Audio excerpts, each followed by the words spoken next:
Hello, and welcome to another game development broadcast for Project CSK. As usual, of course, I am the creator of the project, and the online name that I go by is Des. We're going to continue working on the project and doing some more development and maybe a little bit of pixel art or some kind of editing, but if you're new here, this is a multiplayer game that I have been porting over. It is a rather old project of mine that I've given some new life to, and it's something that I'll be working on for the foreseeable future. So if you want to know any of the specific details during the broadcast or anything, just feel free to drop in a question into the chat and I'll answer them as best as I can. But what we're going to be doing is pretty much continuing from more or less where I last left things off.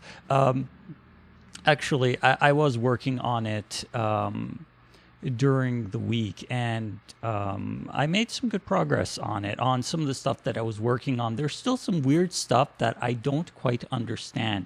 Unity's doing some things that I don't understand personally. I don't know. Maybe it's just my my limited knowledge of Unity, or there's some technical challenges or something. I'm not exactly sure what it is, but there's some weird stuff going on that I'll show you what I mean when we get into it.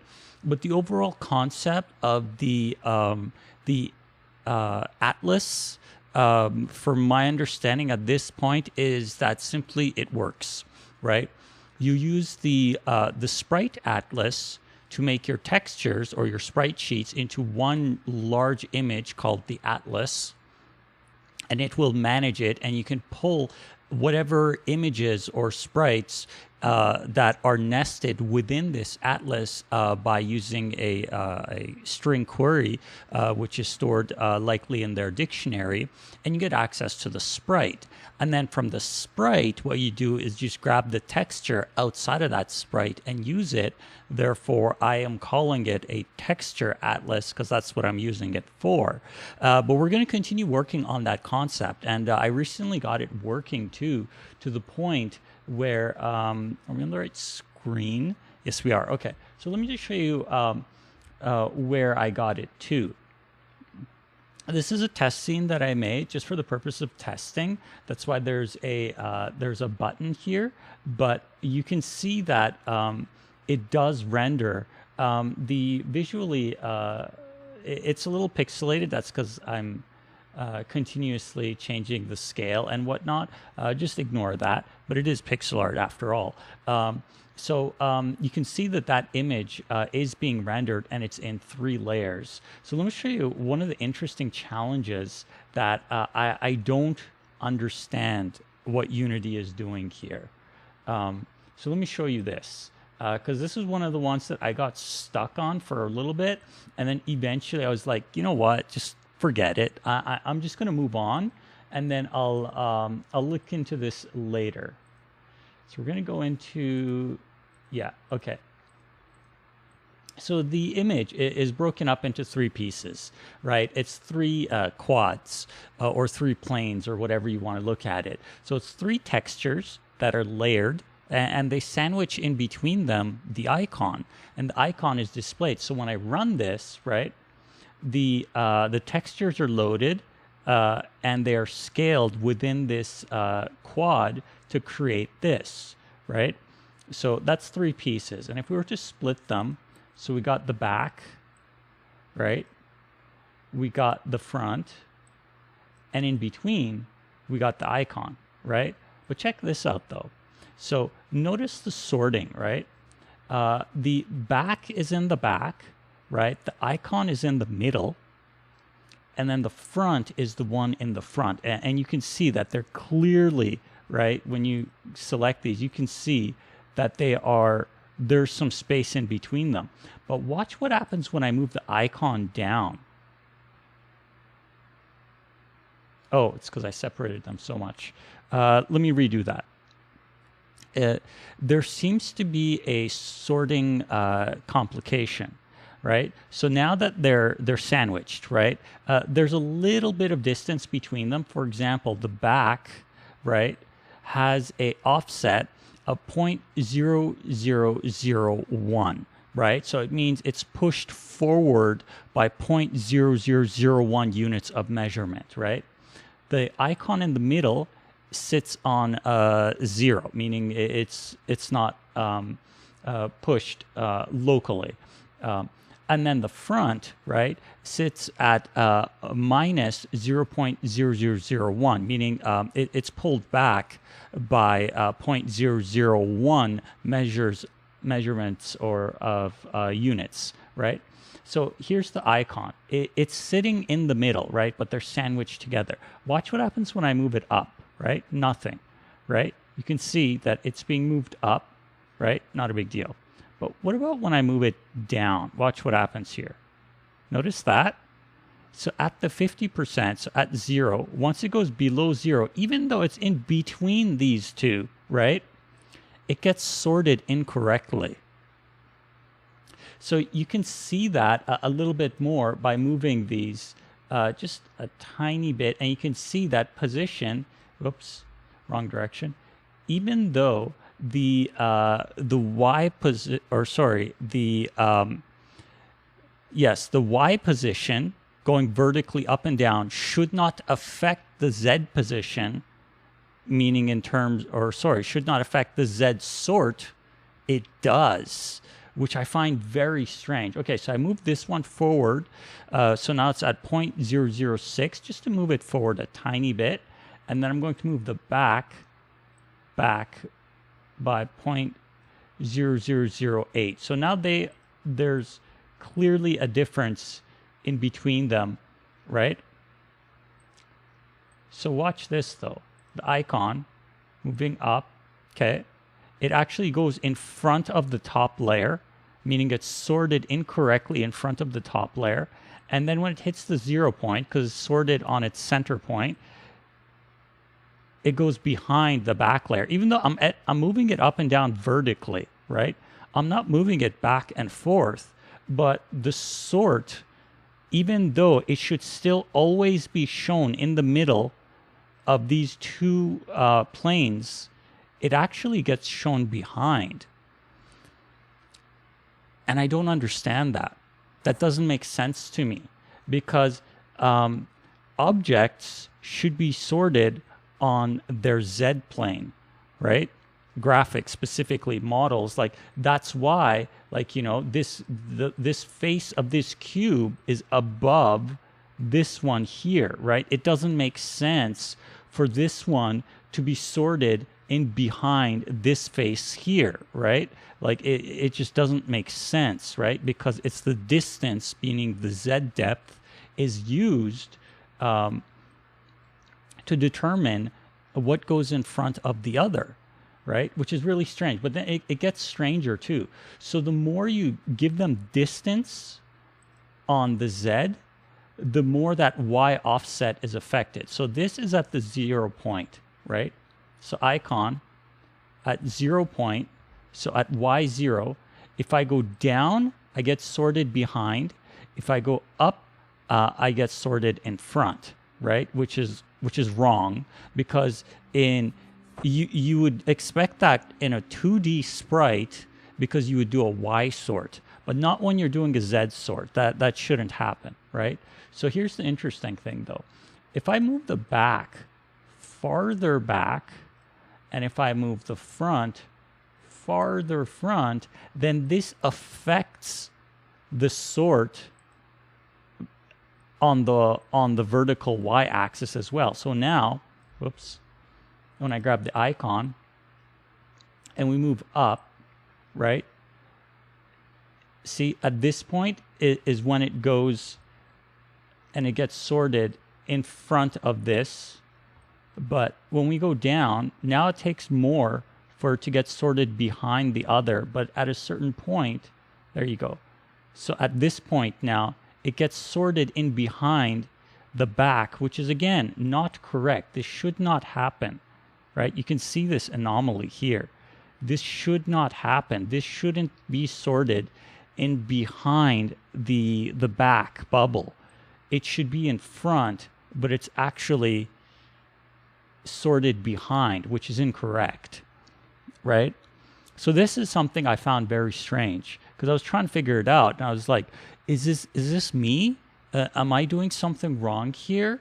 or is it the way that I'm using it, or what exactly is going on, right? Of course, there's more testing that I need to do to come to a definitive conclusion. I can't say, this is, Unity is doing something wrong here, meaning the Unity engine, and that might be the case, but this isn't, I haven't done enough testing to see. Because part of the reason why this is happening, or part of the contributing factor of why this is happening, could be that I'm using it from a texture atlas, and that may affect the sorting. Because originally that texture atlas was a sprite atlas. I'm pulling out the sprites and then changing the sprites, or then from the sprites I'm extracting the texture and then using the texture. So I don't really know, but I spent quite a bit of time trying to make sense of this, and it was really strange, right? Like, I would understand that, okay, maybe it can't sort properly here inside of the scene view because of the camera angle. You can see that when I move the camera, it affects the sort. Again, that shouldn't be happening. It should always be sorted correctly. From my understanding anyway, because they're 3D objects, right? They're 3D planes inside of a 3D environment, right? If I look at it like this versus if I look at it like this, it shouldn't sort differently, right? So same thing happens though on here. Like you can see the icon in the middle is sorted in behind the bubble. That shouldn't be the case. But as soon as we take it and we bring it up, so height-wise we take it up, we're not touching the Z depth, we're moving it up. So watch this. At a certain point, it gets sorted in front, right there, right? And that's not correct. It should always be in front. If the Z sort value is in front, it should be in front. If it's behind, it should be behind. And this is one of those things I don't understand, like I said. And I keep saying that because hopefully I'm hoping at some point it'll click in and I'll understand something, but I don't get it. I really don't. Anyway, so this was one of the challenges, but because what I did is, so it doesn't, that anomaly isn't present when all three planes are on the exact same Y position. So because they're all on the exact same Y position, right, they get sorted. But as soon as you move one of their Y positions, right, that's when it gets messed up. So I'm going to have to spend some more time on doing some testing. But for now, it works, though. I can load a texture as long as I don't try to offset the Y, which is how I came across this anomaly in the first place, because I tried to move the graphic. Like you could see it's in there, but I tried to take this icon and move it down just a tiny bit, and I was like, wait a minute, that's not right, because I wanted to move it down, right, just a little bit inside of the bubble. But instead what I'm going to have to do is offset the graphic itself so the image is farther down inside of the bounds of that texture, right? That'll achieve the same thing, and then just leave this at Y position 0. Because right now it's slightly more upward. I want to bring it down a little bit more. It's got a tiny bit more space on the bottom that I want to make usage of. Anyway, it works. Simply put, it works for now. So here's the other thing I was just working on, though, and this is really fun and cool, is the play. There we go. You didn't really see it that time, but let's do that again. So particle effects, right? On the reveal, we got this nice little bouncy animation, right? And it randomly chooses the height based on the parameters that I've given it, meaning pick a random peak height to go to, and then it'll go up and do this bouncy little thing when it hits the ground. This is not using Unity's physics or anything. This is purely done by code using my animation curve class or animation curve property that wraps around the Unity's animation curve component, should I say. It's a really good component. I highly recommend using it. Anyway, so what this does is on the reveal. So when one of these appears, right, it's going to have this nice little a bouncy effect, and we're going to use that particle system. Probably not exactly like this, but very similar to this, because this is how I had it configured before, and I'm just bringing the stuff in from 2D into 3D, and we get this nice little reveal for when one of these comes in, and then I have a second animation for when you pick an item up, it just quickly disappears. So that's the other thing that I want to do, but I just got this far, so I was in the process of testing and just making sure that the animation both works alongside the particle effect, and the particles that it emits kind of makes sense, right? So I think it looks pretty good. You get that nice little bounciness, and the particle effects, well, they add just a little bit of style to it, and I'll tweak it later, but for right now, I just wanted to make sure that it works, right? So now that that works, though, I need to implement that into the functionality of when an item is being, it comes out of a block that's being destroyed, right? To kind of, I just realized that the Flash player was over the top right. Sorry about that, but you get the idea of all the things that I just said. It's just I should have had, where is it? I should have had this disabled. Whoops. I'll try to remember that. And if you guys see me make these little mistakes, feel free to let me know. I don't mind. The goal of this is to show you what is kind of what's going on behind the scenes, and have a little bit of two-way conversation. If you're interested, you're welcome to ask questions or just say hi. Okay, so what I want to do then is implement this bouncy effect and the particle effect, which kind of go hand in hand together on when you're actually playing the game. So what we need to do is switch the scene over to the game room. Okay, so here's our game room scene. I'm going to get rid of this for now. Okay, so game room scene. Right, we need to add a little bit of logic. Okay, so on game room, the way that it worked is when when something is destroyed, or sorry, when a destroyable block is destroyed and a pickup object comes out of it, determined by the server, of course, we want to play that animation. So that animation comes in on the creation of, okay, so we're in kind of the right spot. Let me just go to that. So on handle add pickup object. So right here on this, when we call create pickup object, okay, we call the create, and then what we want to do is, I think I want to pass in a option that says play animation, play reveal animation or not. Yeah, let's do that. So we'll say Boolean play intro animation equals false by default.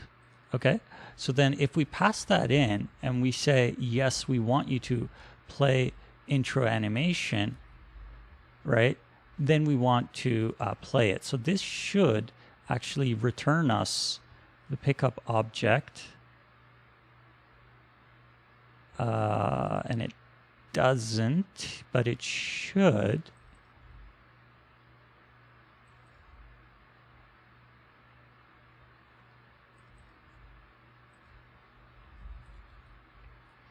Okay, so that will return us the pickup item object.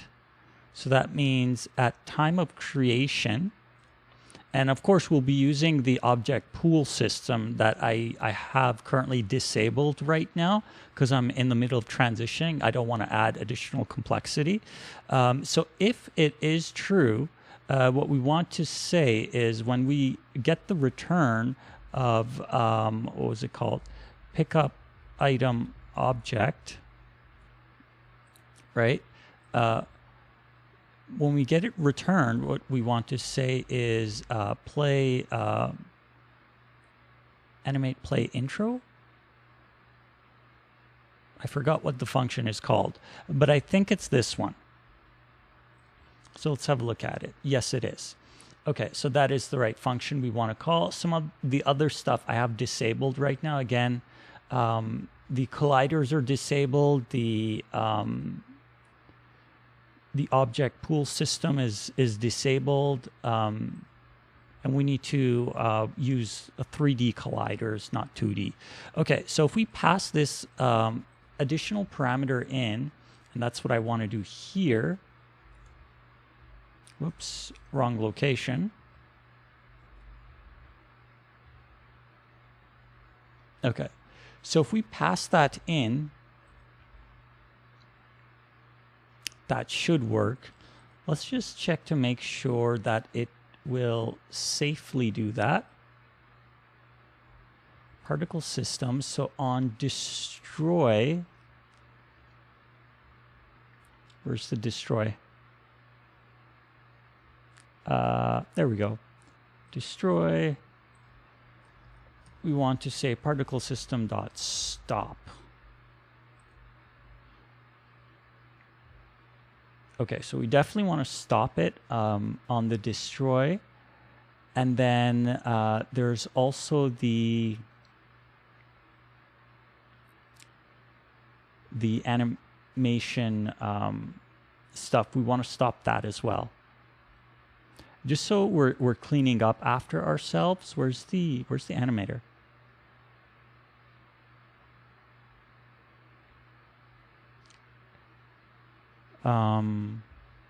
Okay, maybe it's in the base class. There it is. Okay, so right here, that means on the destroy of this one, you want to say stop all animations. Let's actually check to make sure if this object has that, just in case, because sometimes I don't use that, so it doesn't make sense to have it if you're not going to use it, but I just want to make sure. Okay, so we need a reference, and then on destroy, we tell it to stop. Okay, so I think we're ready to test it out here. Let's test it out. So this will be interesting. And what I'll do is I'll enable the Flash client again. That way you can see what's going on both. So what we're going to do is log in, join the game room that's created by the Flash client. I do need to adjust those initial starting point. There's some weird stuff with the physics. Sometimes the character gets flung out of the screen viewing area. But anyway, so we got ready, set, go. So what happens when I go and destroy something? Let's see what happens. Okay, so it appeared, but it didn't play the animation. Why didn't it play the animation?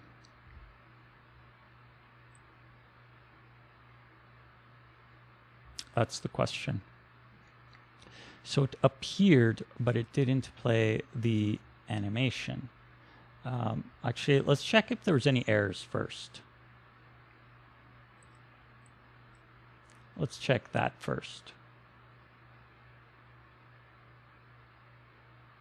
Okay, so I don't see anything. Okay, so it must be purely logical. So on game room, when we say create pickup object, handle game, add pickup objects, and we call this, and then we're passing in animation is true. So it should be calling this.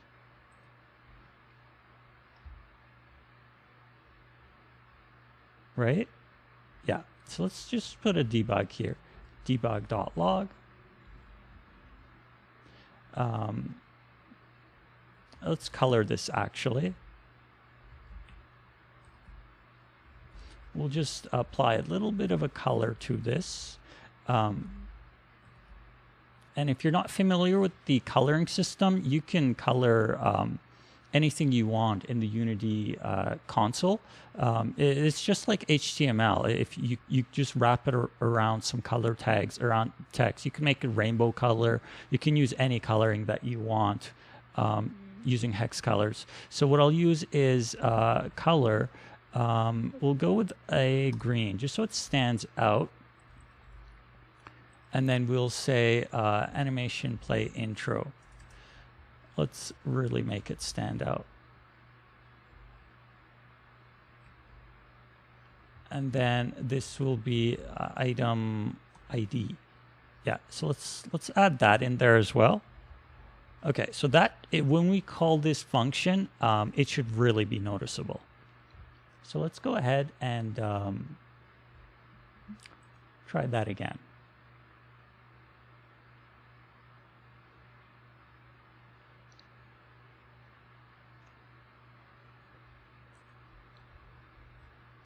So we should see this time a an output of in the console at the bottom. We should see an output when an item is created, and when we call that animation or animate play intro. So we'll just wait for the round to start.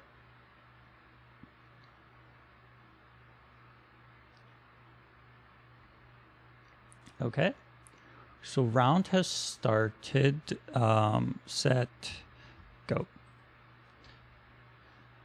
Okay, so let's try this again. So this top area, let's see what happens here. Okay, so we called create game room bomb, but you'll notice we didn't actually call this function. So it didn't get called.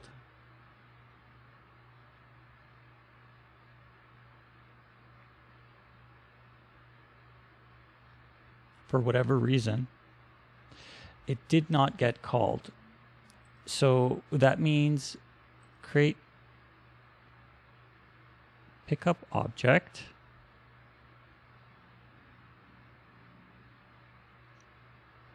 So why did it not get called?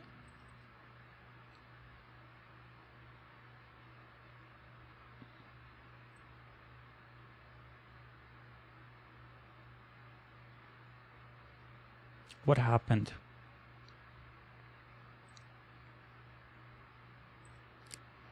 This gets called only from one location, and that's here on the game add pickup objects.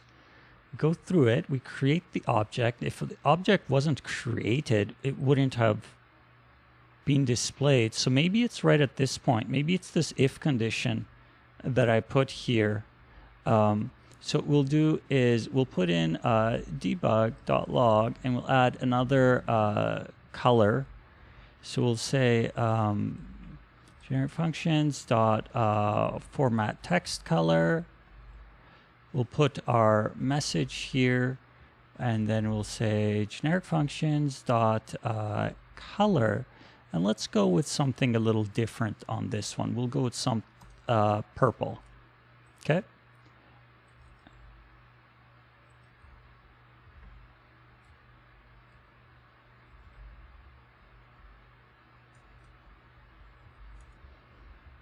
Okay, so this is called immediately after this is called. This way there's no if condition encapsulating this function here and potentially preventing it. So let's see what happens there.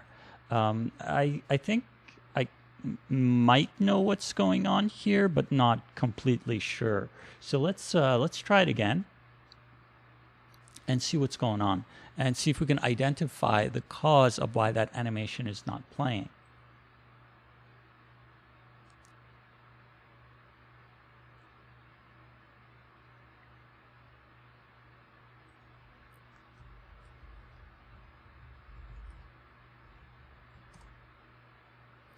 Okay, and then we'll wait for the round to start. I really do need to add those messages back in where it says next round will begin shortly, ready, set, go. I do have that functionality to some degree. I do have it. It's just I haven't brought it over.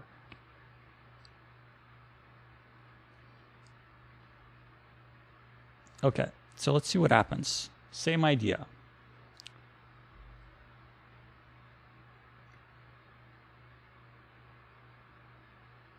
Okay, so it played that time though. That's interesting. So it was my if condition then that was preventing it. I don't know how I. There we go. That looks much nicer, right? You get this nice little reveal.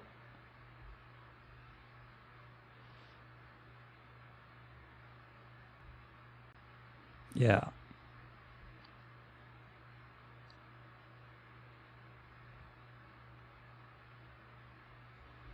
I like that.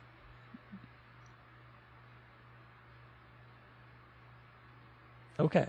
So the question then is, why did that prevent it from being called? If play animation equals true,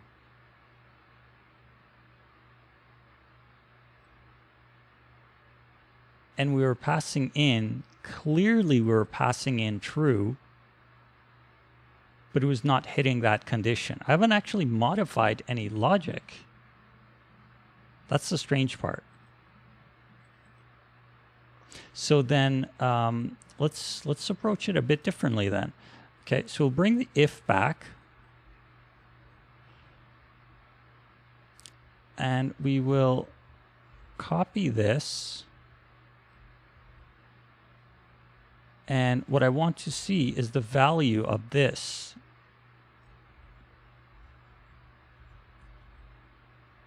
And let's make it a different color. We'll make this one blue.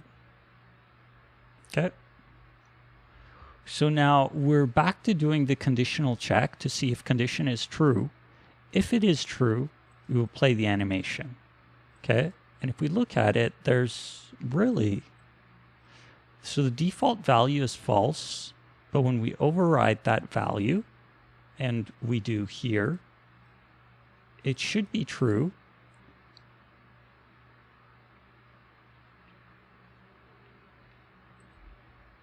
Okay, let's try that and see.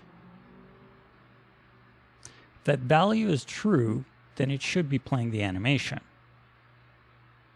Right? I think so. So let's have a look at it and see. What do we get results-wise?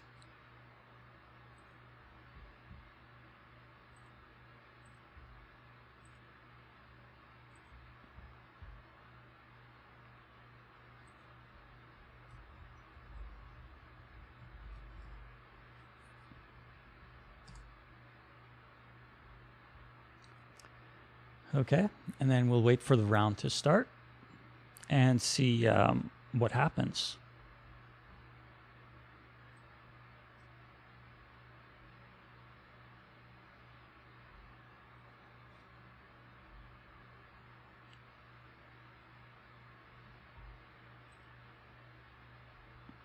Okay.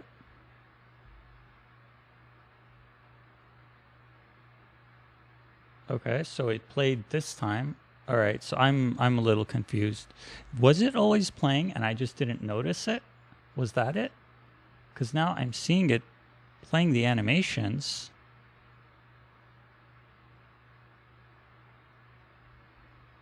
Very strange. Very strange.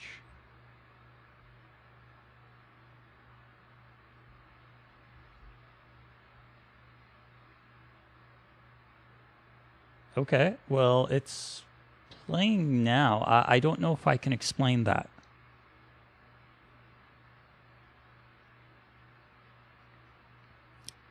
Maybe it was playing and I just didn't notice it. I don't know.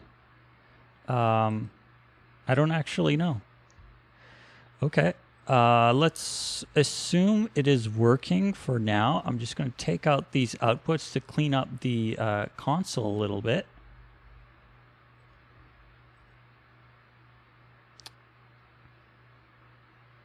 I don't know. Something just feels like it's not quite right there.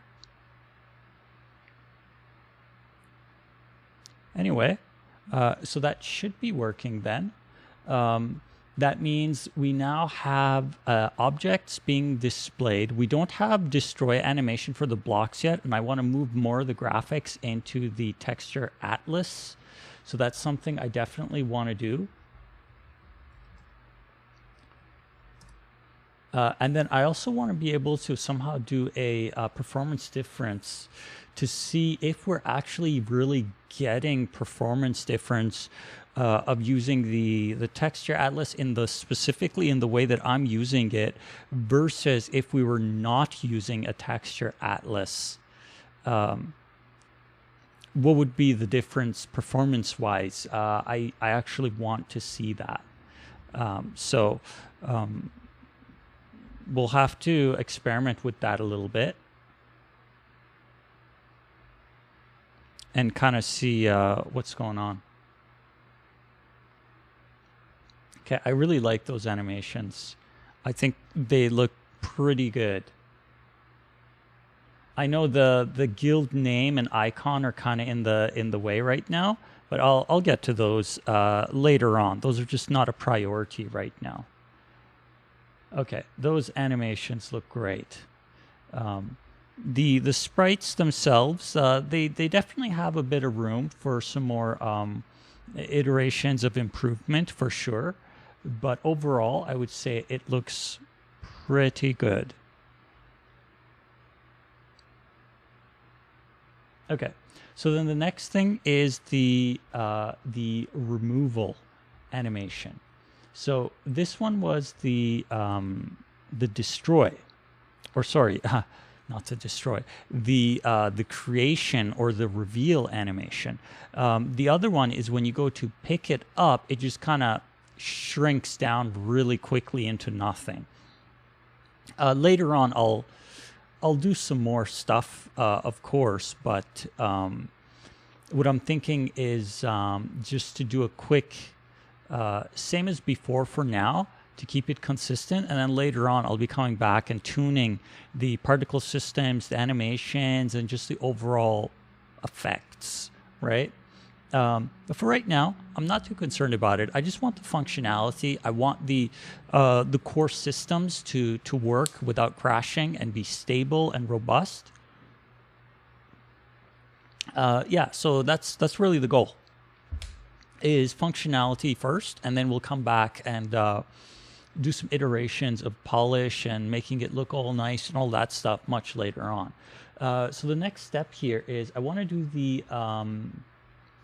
the vanish. So let's go over back to the test scene. So we'll go scene, test scene 1. Okay. So we have a button that I made specifically for the testing of the reveal.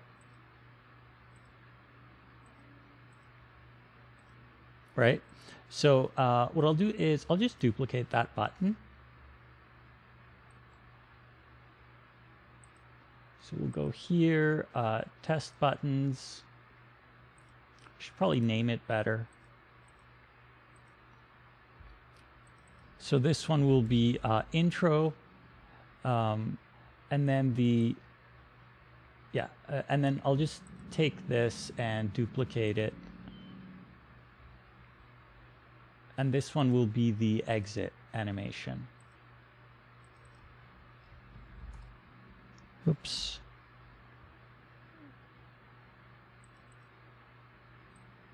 So they are kind of on top of each other right now. What I'll do is I'll just take this one and move it down a little bit. So we got intro and we got exit. So on the exit one, we want to call a different function, and we want to call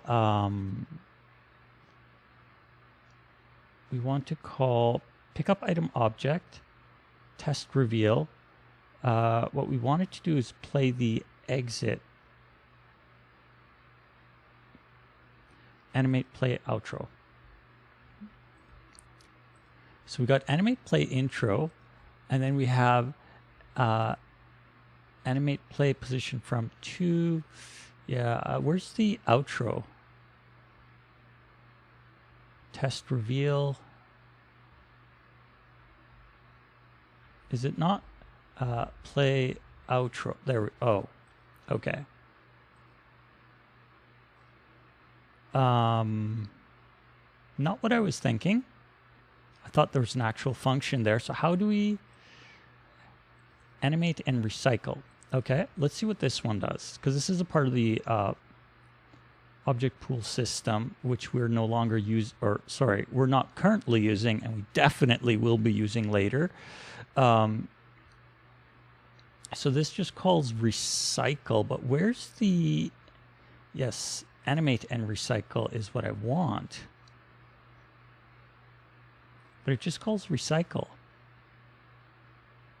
Did I not implement that? I don't think I did, now that I think about it. Not in this version. So let's do that.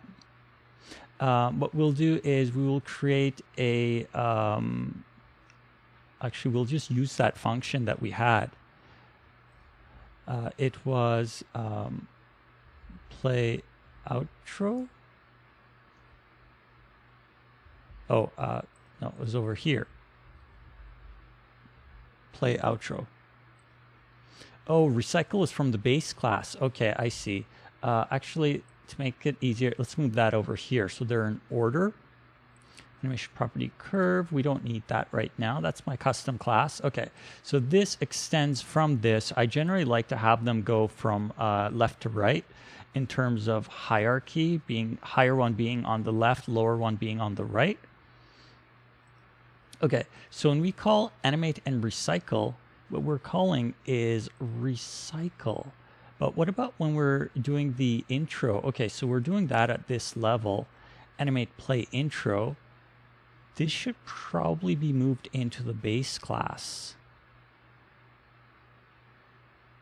But I'm not too concerned about that right now. Let's just get it working. So when we call that function, animate play outro, what we want is to go access the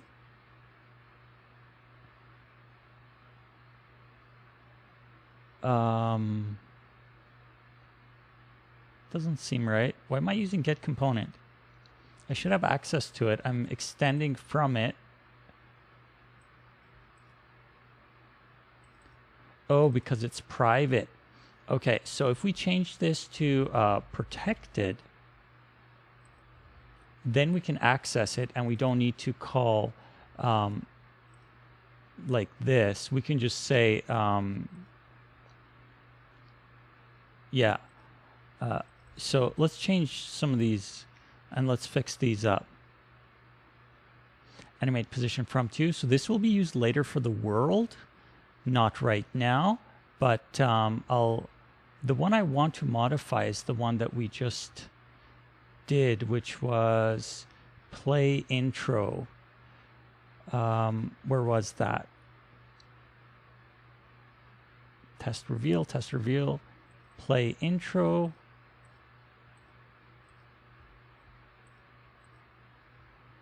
Okay, so this one here, right here. I don't want to call it like that. I want to call it using the protected variable reference. So we should have access to it now by saying animation property curve. Yeah. Okay, so that works. that way we're not using that get component call every single time. We should be able to just access it directly. Because this is you shouldn't be doing get component every time all the time. We already have a reference. We might as well use it and get that little bit of performance. And I know my code currently isn't very consistent in terms of performance and whatnot, but something like this that's going to get used a lot, I do want to kind of get ahead of that a little bit at this time. And then later on, of course, make the appropriate revisions later on. Okay, so this works. So then we're going to do the same thing on the play outro, which was, I should have bookmarked it. Play outro. Okay. So for right now, what we're going to say is play animation property curve dot play animation. Wait, how does the outro work?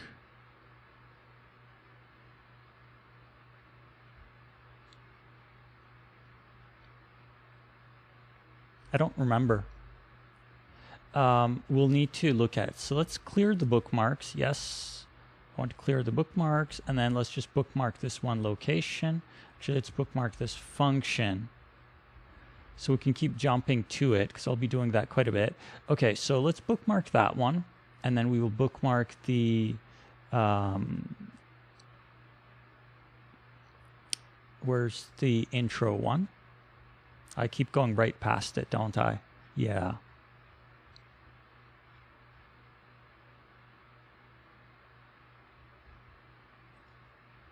Okay. So we'll bookmark this one and this one. Okay, so here's one bookmark and here's the other one. Okay, I just want to reference them, because then what I'm going to do here is have a look at it and see in my animation property curve,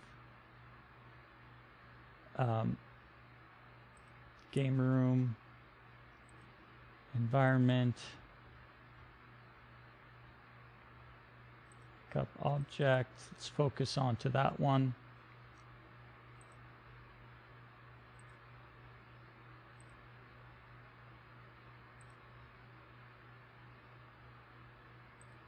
Okay. So this is the intro. It modifies property X, property Y, and position Y. And that's how we get that nice little transitional. Let me get this out of the way. And that's how we get that nice transition. So this is the Unity animation property curve. It just makes this so easy to do manually. And this is the bounciness that you see. This is hand done, so this isn't via script, but this just allows us to really stylize it. And that's what you see, that reveal. So we get that by manipulating the scale X, scale Y, and position Y. So this is the bounce of it going up and then coming back down to the ground, right? But then while it's doing that, what we're doing is manipulating. So this would be the reveal. So if you think about it, this is X on the reveal, but it's a little misleading because this doesn't go back down. This is the end point, right? So this is at 0 value on the reveal. So the scale of it, the width, the scale X goes up. And then at this point, it's coming down. So it comes down a little bit and it hits the ground and it does this wobble thing, right? I know it's difficult to see, but this is the animation that you're looking at. And then this is the same thing on the Y, right? So this is when it comes up, comes down. This point is when it hits the ground and it does this wobble thing, right? So it's very cool to be able to do that. And I'm not using the Unity's animation tools, but I'm using their property curve, which is what I just showed you, and it's really powerful. Okay, anyway, so that's our intro animation though, and it distorts 3 properties, okay? But that's the intro. What we have is position X, Y, so this is the out. So what this one does then is it goes and it modifies position X, position Y. I thought it was scale X, scale Y. when you pick it up, it's supposed to scale.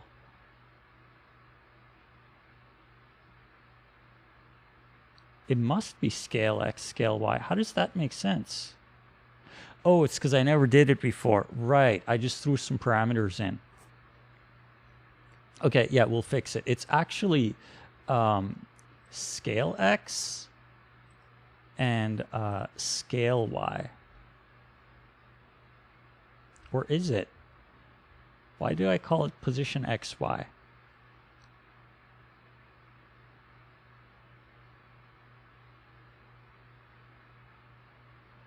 No, this isn't it. I didn't implement it at all. Okay, so yeah, no, this is correct. This is for the world part. That's why it's called position XY. So then what we're going to do is we're going to create a new one, okay? And then this one is going to be intro, and then this one will be the exit 0. We'll call it exit animation 0. Okay, so this one will be the one that distorts the scale X. So we'll do scale X, and we'll do scale Y, right? And then we'll go from value of, yeah, we'll go from current value to end value being 0. Duration, I think, is supposed to be really quick. So it'll be something like probably 0.1. But for testing purposes, I think we'll make it a bit longer. So we'll go duration of 1. And I think I want to scale the X faster than the Y. So it does this stretchy looking thing.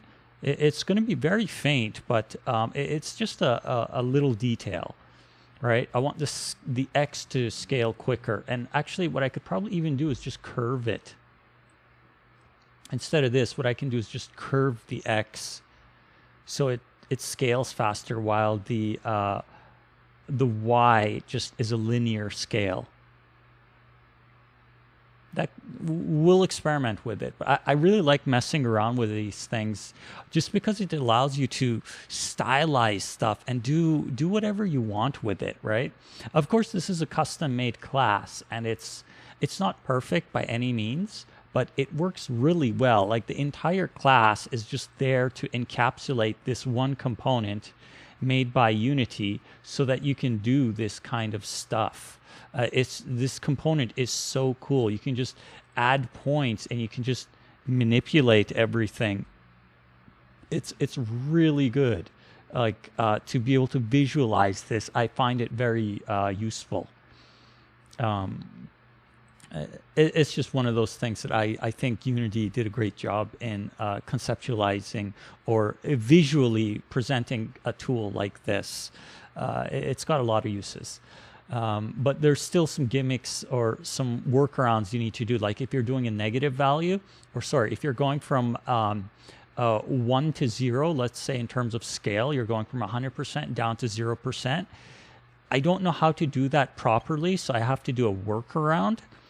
And you'll see me do that on this one specifically because it will be affected. So what we want to do is play animation 0. So remember that. That's the animation we're going to be playing. So on exit, let's jump to our bookmark. That's why bookmarks are great. Please use them. So what we're going to do is we're going to play animation 0. But what I want to do, though, is... I'm just thinking, do I need to set any other additional parameters? I don't think I do. I don't think I do need to set any other parameters. So let's test this, though. We'll say debug.log, play outro animation 0, right?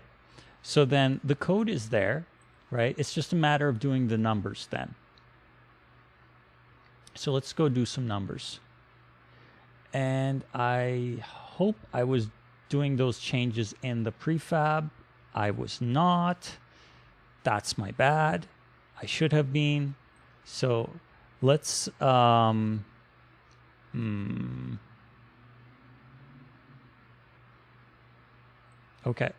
So what I'm going to do is I'm going to revert this. Actually, no, it doesn't matter. Because what I'll do is I'll just apply it to the base class. Or sorry, I'll apply in the end when I'm done. I'll just go overrides and I'll say apply all. Because what have we changed here? We've changed... I don't see any changes there. Okay, I definitely see changes here. Oh, Unity's just... must be the new version, because what they were doing before, and this was kind of broken in the previous version. Oh, that reminds me too. So when I upgraded to Unity 2022.1.6F1, I know there's a new one out right now, 7F1, but I just haven't had a need to upgrade because every time it takes a long time to download and install and uninstall the previous one and then upgrade your project. So I tried to do it sparingly, but previously, so in 2021.2 or 3 or whatever it was, that one, the list, so that what's displayed here was broken. So here, when I went to the first element, second element, or third element, and I would click the expand, the representation or the visual representation of these properties, it was broken, and it would overlap the other elements in the in the inspector, and it was just totally messed up and unusable. But in this version, that's fixed. So I'm glad that that's fixed. However, after installing, so this is the other strange thing, after installing 2022.1.6F1, my other Unity version, completely different install, stopped working. I couldn't open it. It crashed on the, when you were opening it up, the package manager.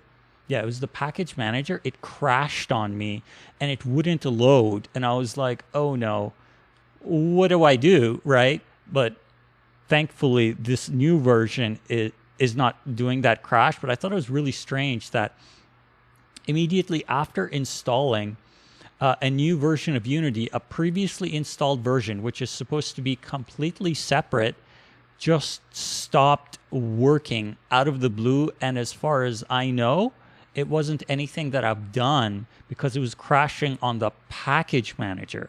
So take that however you want. I just thought it was really strange that it behaves like that. It's these little things that I definitely noticed. But anyway, let's keep going here. So what we're going to do is we're going to continue to, oh, that button should be a bit lower. This button here, yeah, it's kind of, yeah, it's overlapping. So let's move it a little bit lower. Oh, I see what I did. Okay, let's move this here. So we got a bit more space because it's UI, right? It's because the camera angle, right? It's doing this weird thing on the, wait, should it even be behaving like that? So, because it should be canvas. Position X is that, and then position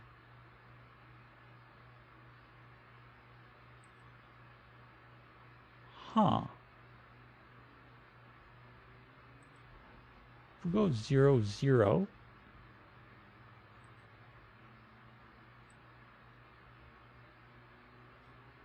where's our button? Oh, it's way up here. Okay. So if we go 0, 0, it's interesting.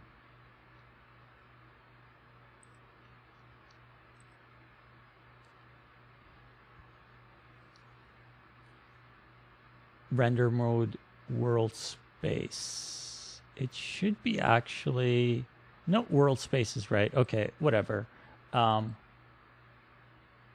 That's fine. I don't care. So we'll bring it down to about here.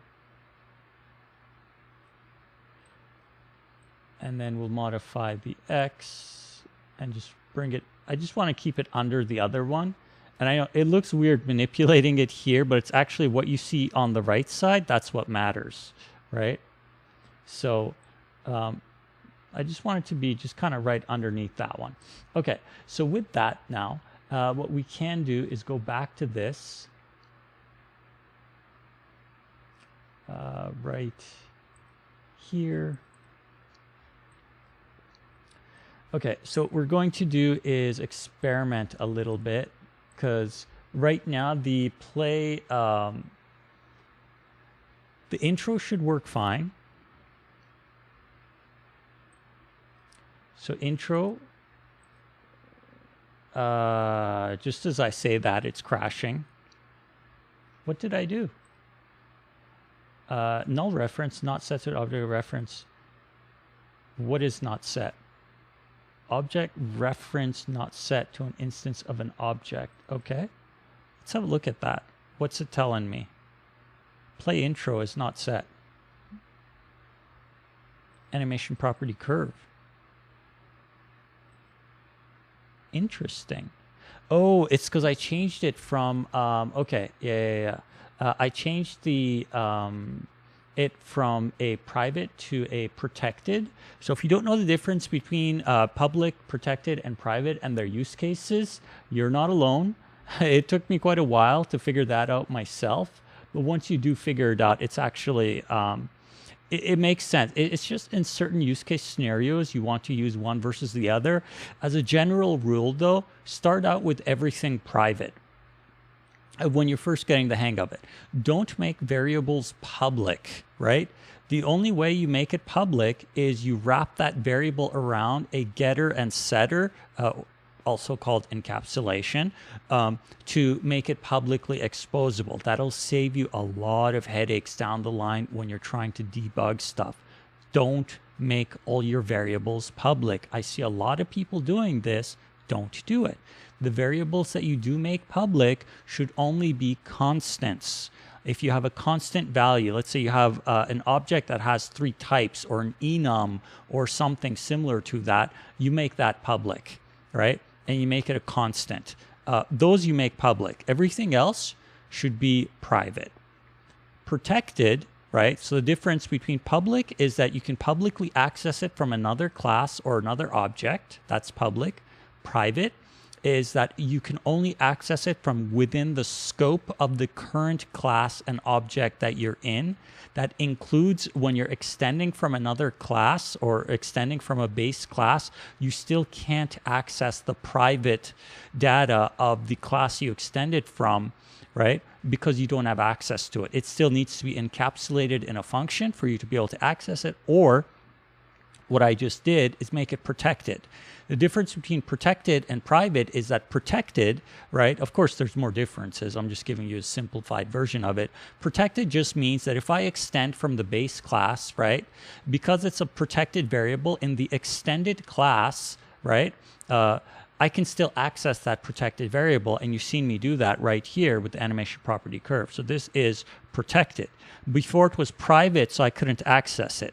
I could make a function that would make this accessible to me, right? But because it's within the same scope, roughly, in terms of functionality, it makes sense to just have it be protected, because I don't want to directly expose it outside of this object.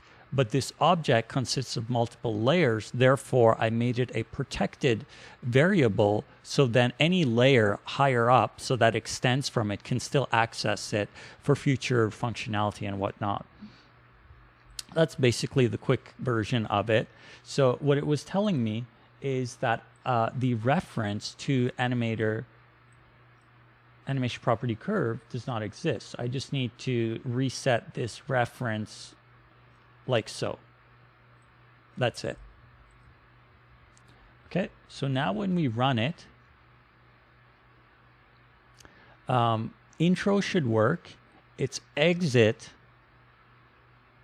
that is going to be, let's go to this scene. So intro should work. Exit does nothing. Okay, that's fine. Well, that's what we're going to work on, right? So exit, what we want it to do is, let's go select the object. Nope. At this level. So we look at this and we need to go to animation. Okay, so enabled. So it goes scale. Oh, it has no target. Okay, well, yeah, it kind of needs a target. So what did we use for a target for the intro when we were scaling? Because I think, okay, so we had 3 properties. Scaling container primary. So I want to do the same. So we'll go and scale container primary as the target. There we go. So that'll give us our scale. Container primary for the Y scale. Okay, so now when we say play exit, yeah, that's definitely not what it's supposed to be doing right now. But we'll get there. We will definitely get there. That's not, well, I think you get the idea.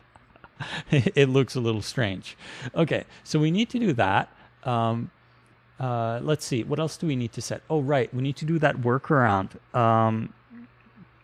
Where did I have that? I had that workaround inside of my... Where did I have it? Let's go to the other project and just have a look, just in case. So this is the other one that I'm bringing stuff in from. Do I have a scale thing? Where do I have it? I have it in the emote. That's right. Everything's all over the place. I can't remember. So it was in the emote bubble.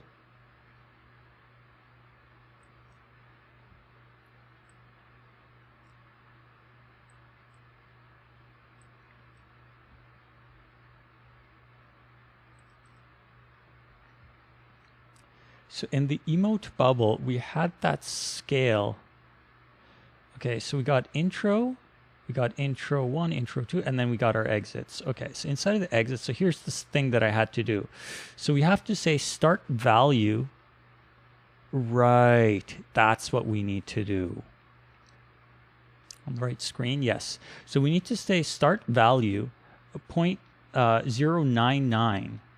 I know it sounds a little bit strange, but that's because you can't, in the way that the animation property curve and my understanding of it, and it could be just me misunderstanding it, you can't go from a positive value of 1 down to 0 directly. You need to scale everything up by a factor of 100. And that's how I've gotten it working. I'm sure there's a better way, and I'll need to figure that out at some point. But for right now, this is my workaround. So we're going to take that, and we're going to bring that in as start value is 0.99, and this will be 1. And then we need to now change this to the other one. Can I not? Copy. Copy, paste. Okay, so we're going to do this, and let's just make it a, so this would be from the 0.99 down here, and these numbers are multiplied by basically 100. So if we say edit key, you can see that the value is minus 99. Normally it would be a value of 0 to 1 or 1 to 0. So minus 99, meaning it's multiplied by the value of 100, basically. So this is pretty much the same. Okay, so our curve right now, let's keep it flat, right? Actually, let's just remove this. Should say delete key. Okay, so we'll keep that flat. Copy.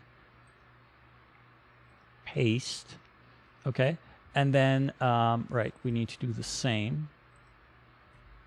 So start is going to be 0.99, end is going to be 1. I know it's a little misleading, but I assure you it does get the result that we want. Okay, so now if we press exit, right, so there's our scale, right? It's very slow right now, and we want to definitely speed it up, but this is roughly the idea.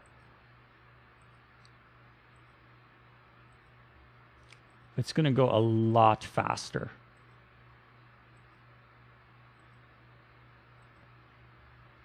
Okay, so let's modify it. Like I was saying, I want to modify the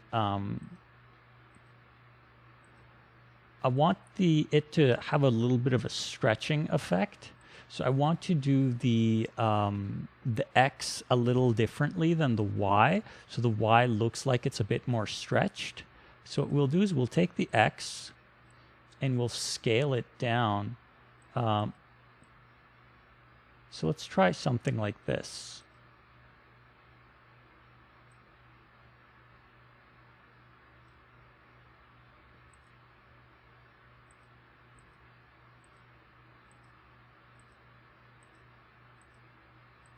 Yeah. Okay. And then when we speed it up, so duration of 0.1. So now it's going to be really fast. Okay. So that's a bit too fast. Way too fast. Let's go with 0.3.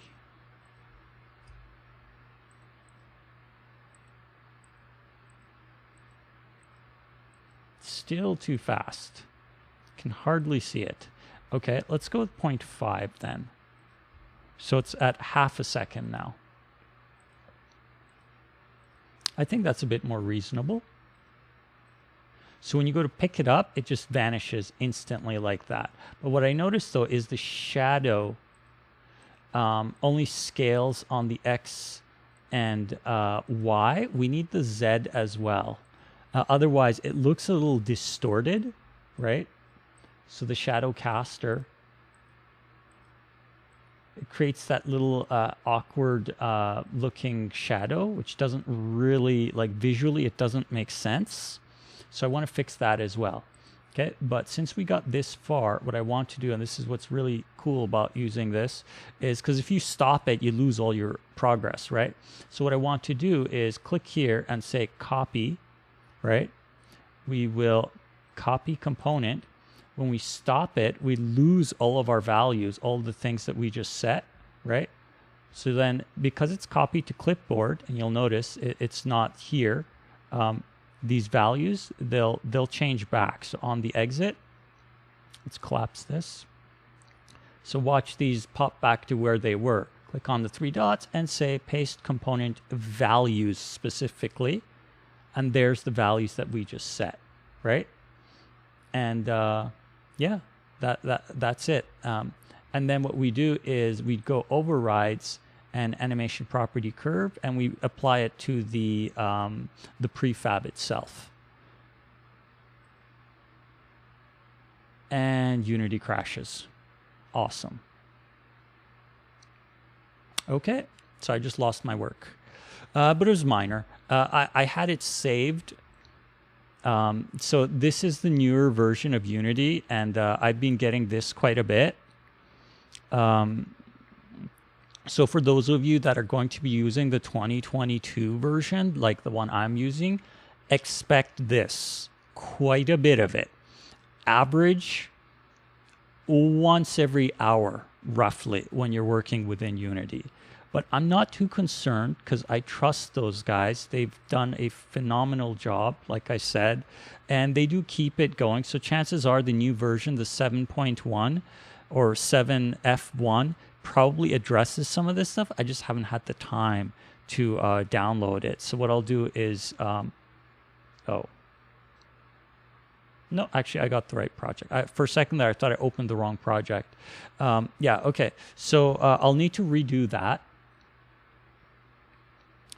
I vaguely remember the things that I changed, but it wasn't too much, so not a big deal. And it reset literally where I was before I even opened it. You know, that's one of the challenges with working with stuff. And this is part of the reason why you see me hit Control S so much, it's something I've said before. It's like almost a reflex at this time. I hit Control S like without even thinking about it subconsciously, average every 30 seconds, especially when I'm coding. After every line that I type out, I hit Control S. I type out the new line, I hit Control S.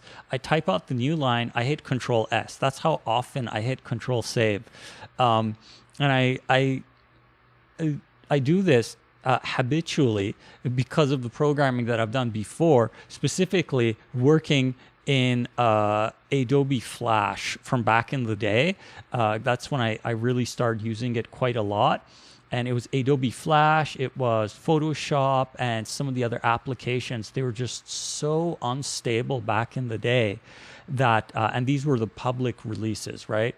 They were very unstable. So if you didn't save it for like an hour, and we all did that before, what happened is you're working, you do all this cool stuff, right? You do something and it freezes and it crashes. And it's like, oh, now what? You open it, right? And some of them try to do a revert state, so you could restore the previous state of where you were. That was a hit and miss. It was basically a miss 90% of the time and a hit 10% of the time. So you had a 10% chance of recovery. So what you ended up doing is then just save. So it was what everybody would tell, company-wide, industry-wide, is save and save often.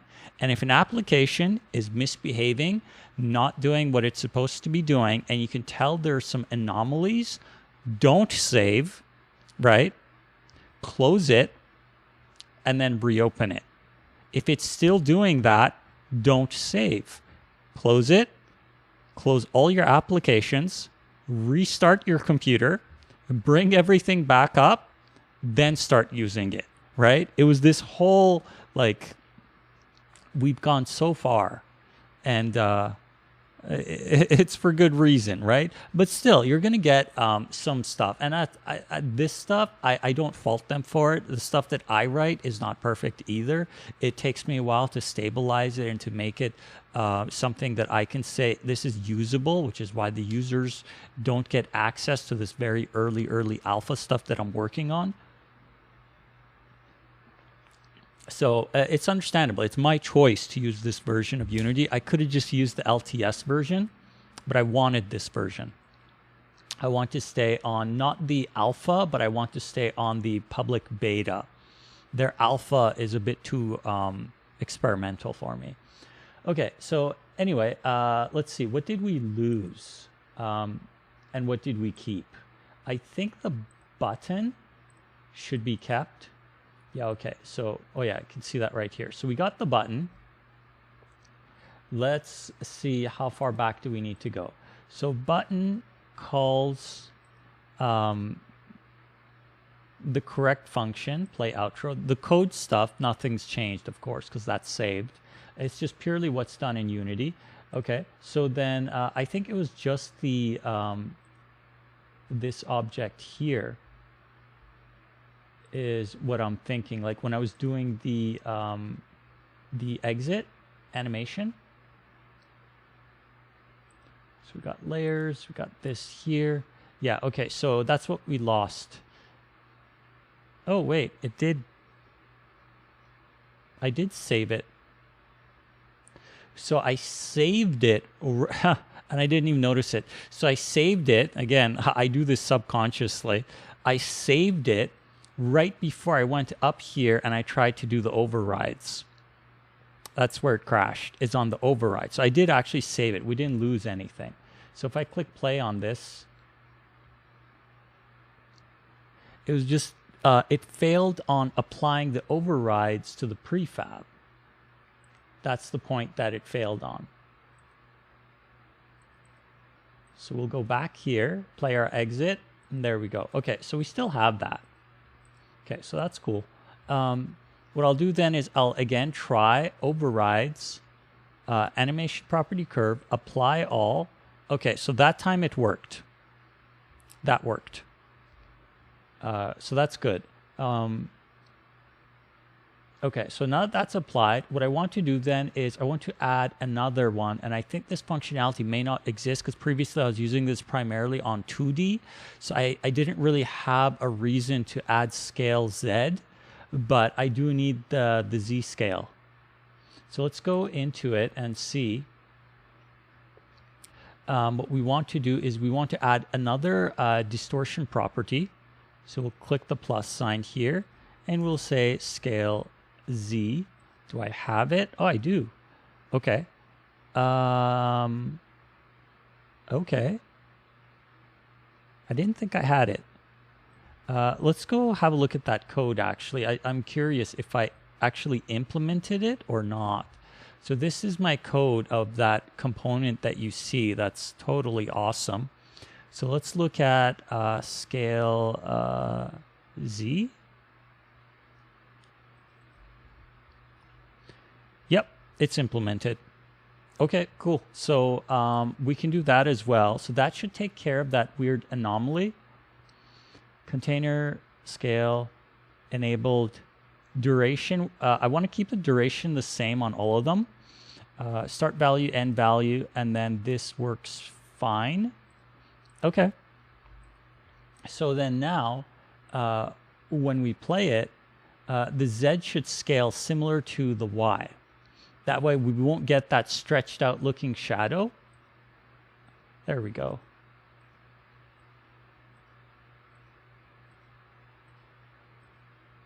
We're still getting a little bit of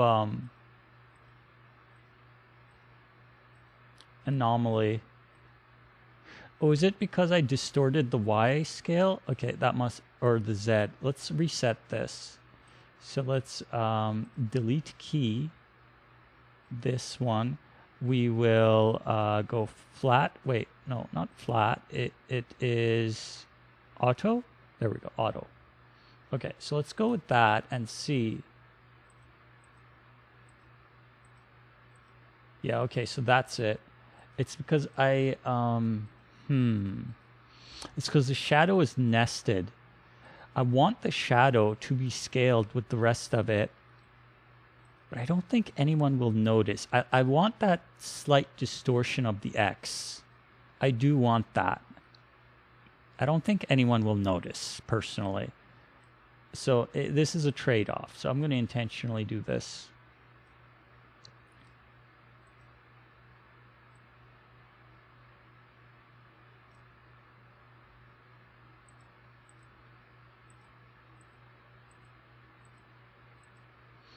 Yeah, it's hardly noticeable. No one will really notice it, honestly. So if we look at it kind of from the angle. Yeah, so it scales and vanishes. Okay, so then that's going to be it. So what I'll do then is, again, click on the three dots, copy component, right? We'll stop it. And then click on the three dots and say paste component values, not paste component as new. That way the changes that I made remain. Okay, and then we'll go up to the top and say animation property curve, apply all. And okay, so now it's applied to the base. So now when we play, we should be able to call and play. And this is my test scene, so I don't care too much about this one. So we'll jump back to the actual game room scene. Okay, so we got nothing here. What I want to do is on exit. How do we do that? So we need to add a listener to the completion of that animation, or we can use a coroutine. I think I can just listen in to the completion of the animation. It makes more sense, just in case, because if I set a coroutine, we're going to be fixed to that time. And then if I go in and edit the animation, I'm not going to remember to edit the coroutine duration. I think it's better to just, excuse me, I think it's better to just listen in on the completion event. Yeah, let's do that. Okay, but first, we need to call this from somewhere. Wait, not play intro, play intro and play outro. So we have 0 references. So play outro is going to be called from, where did we put in that remove? Handle remove pickup object, okay. And right here we call environment map, so we let the map manage it. We call right here pickup item, and we just destroy it. So I don't want to do that.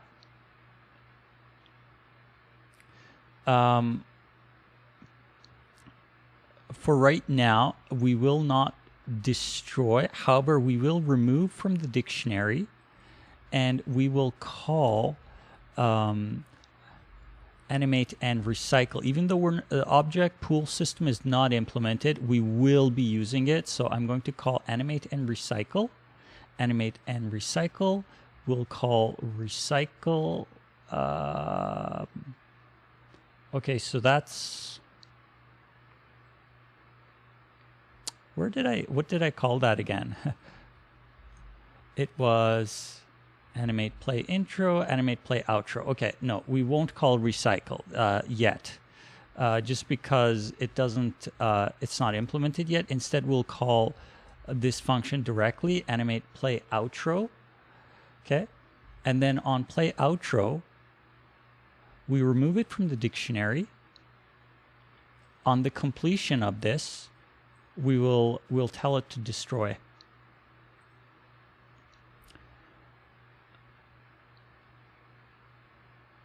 Let's add that in actually. So Boolean destroy on animation complete equals false by default. So if we call destroy on animation complete, no, actually, I don't want to do that. I don't want to commit to that because we're going to use the object pool system, 100%. We're going to use it. So I don't want to implement that kind of logic just in case I accidentally use it incorrectly. I don't want to structure logic around it. So what I want to do then is let's go add a listener. Let's go add a listener, and we'll destroy it initially, but then later we'll be using the proper call and we'll use the object pool system.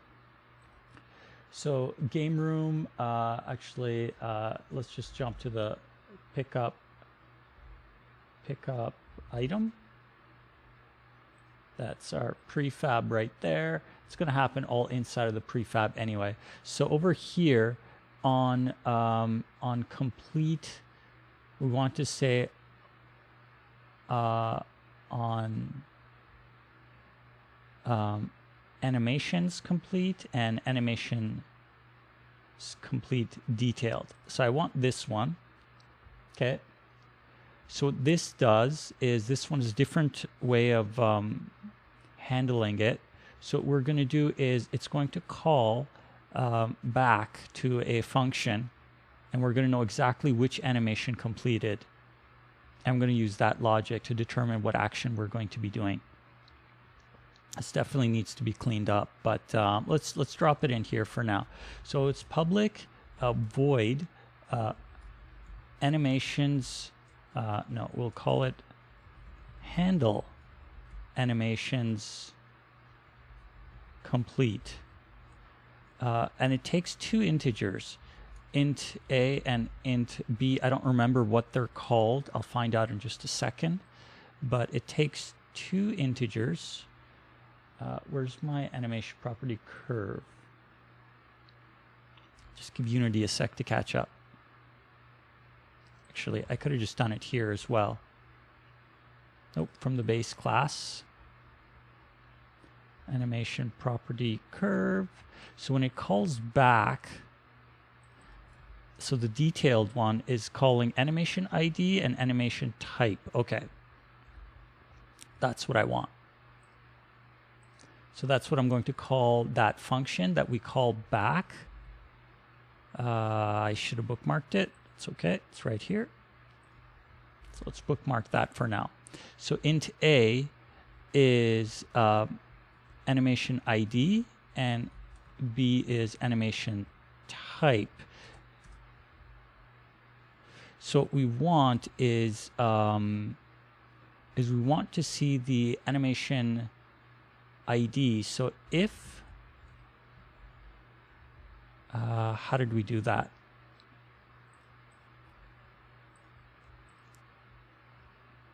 Play intro, play exit, play random range, set property value, alpha multiplier, play animation, get animation index ID by name. Okay. Is there a reverse of that?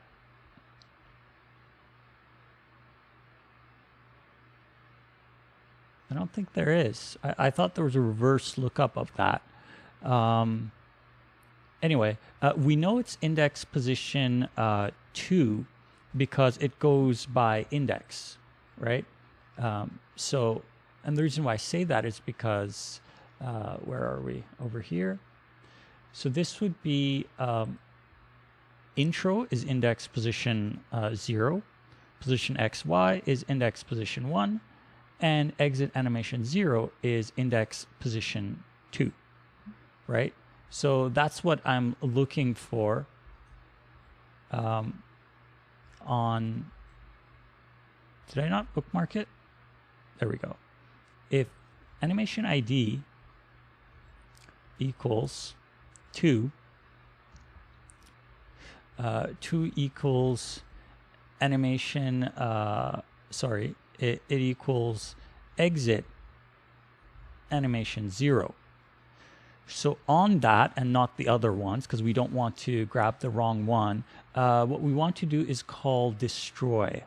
So we'll call destroy this dot game object. We don't really have to use this, but it's just a habit of mine. So we destroy it. And by destroying the game object, we destroy everything. But really, this should be replaced by object pool system. So I'll drop a note here. At a later time, change destroy to use object pool system.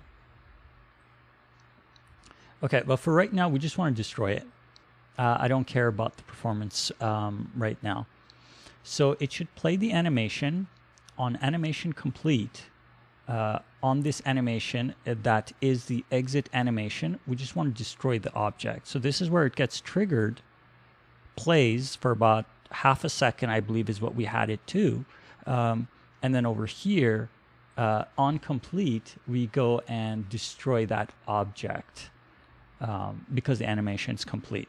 So let's have a look at that and see what that looks like. Oh, I didn't link the function. I need to do that. So right here on detailed, I need to drag this into here, go to pick up item object, handle animation complete, and that should be it. And if you're not familiar with passing in variables through Unity's event system, and if you want to pass a variable through it, it's actually quite simple. I'll just show you real quick. Right, you need to extend the Unity event. So the reason why I can call Unity event animation complete, and I'm passing these parameters through the Unity event. Usually you would just call invoke, right? But what I'm doing is I'm calling invoke and passing in parameters, and these could be whatever you want, right?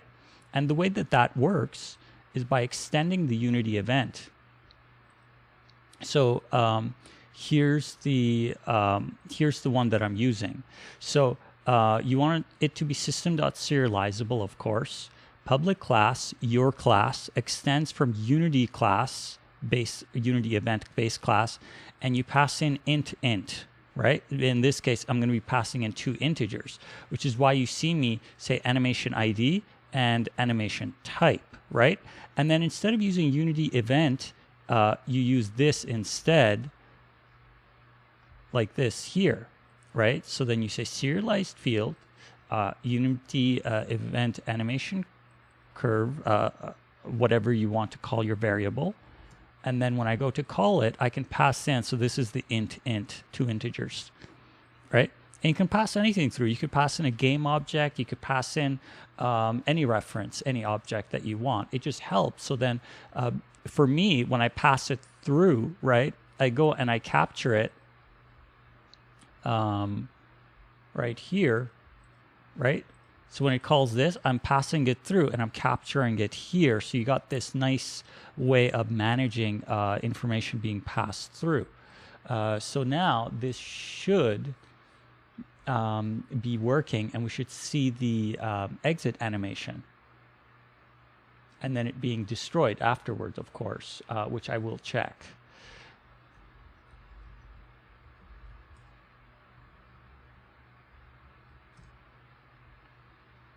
Okay, so we'll wait for game room to start. Okay. Okay, so that's the ground stuff. We'll wait for the next round.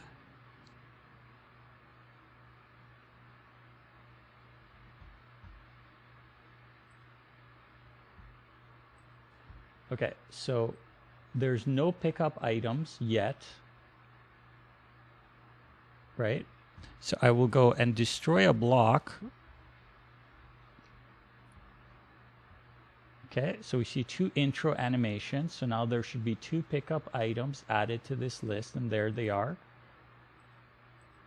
Okay, so what I'll do is I'll go pick up one of them. And there's our animation, and it got destroyed. So let's pick up the other one. And yeah, okay. Animation seemed a bit slow though. I think I might want to speed that up a little bit. But so that works. It didn't crash. Let's double check that actually. Do you got anything that's a red flag? Nothing. Whoops.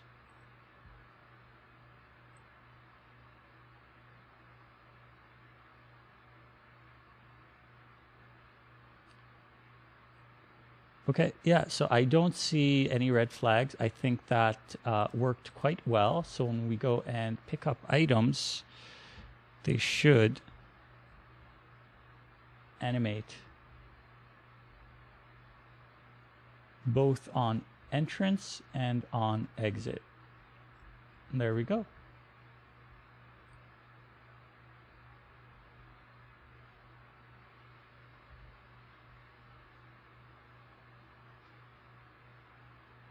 Okay, I would say that that's a success.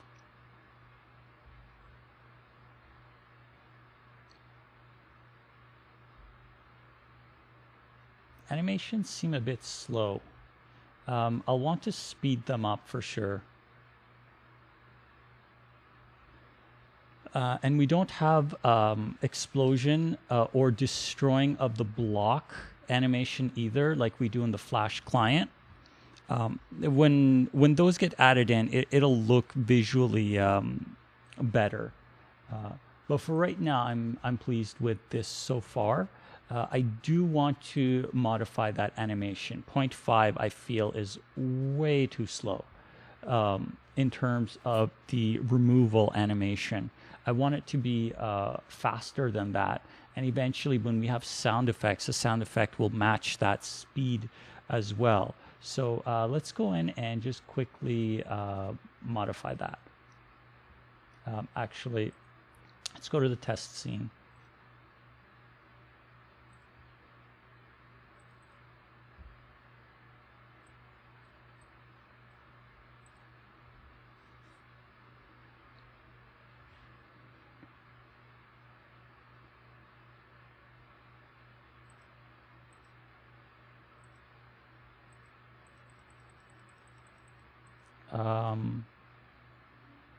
Interesting. Was I not testing it before and you could repeat play it?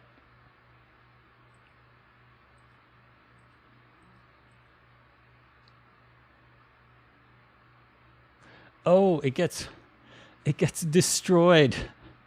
I completely forgot. It gets destroyed on animation complete. Okay. That's what's happening. Okay. That's, I was like, wait, why doesn't it play anymore? And of course it doesn't play anymore. The object is destroyed on complete. So this is way too slow for me. Okay, so we'll need to pause and play repeatedly, and that's fine. So what we'll do then is we will go to the object and just change that animation property curve animation. Distortion property, so 0.5. I feel like it was way too slow. So let's go with 3. So 300 milliseconds. I think 1/3 of a second should be adequate. But let's test it and see. It's supposed to be really quick. It's not supposed to be a long one. I would say that's pretty good. So the question is, do we want to also do a particle effect on removal? That's an interesting idea.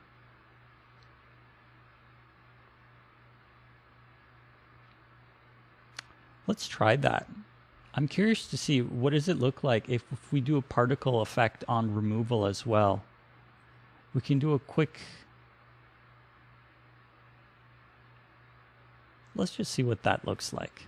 So when we call animate play outro, let's go to here and say particle system dot play.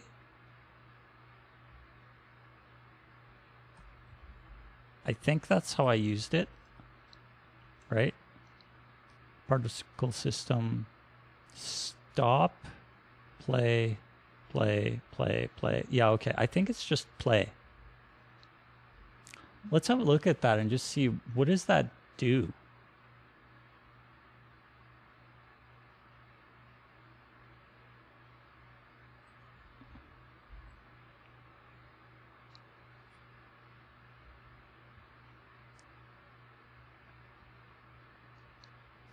Okay, so click exit. Oh, okay, so that doesn't really do anything. Let's not do that for now then. I'll leave that for some visual fidelity or visual eye candy at a later time. For right now, I'm happy with this. Okay, so we brought that down. Let me just remove this so we don't get so many outputs. Okay, so we got intro and we got out. Test. That's only for test. I don't care.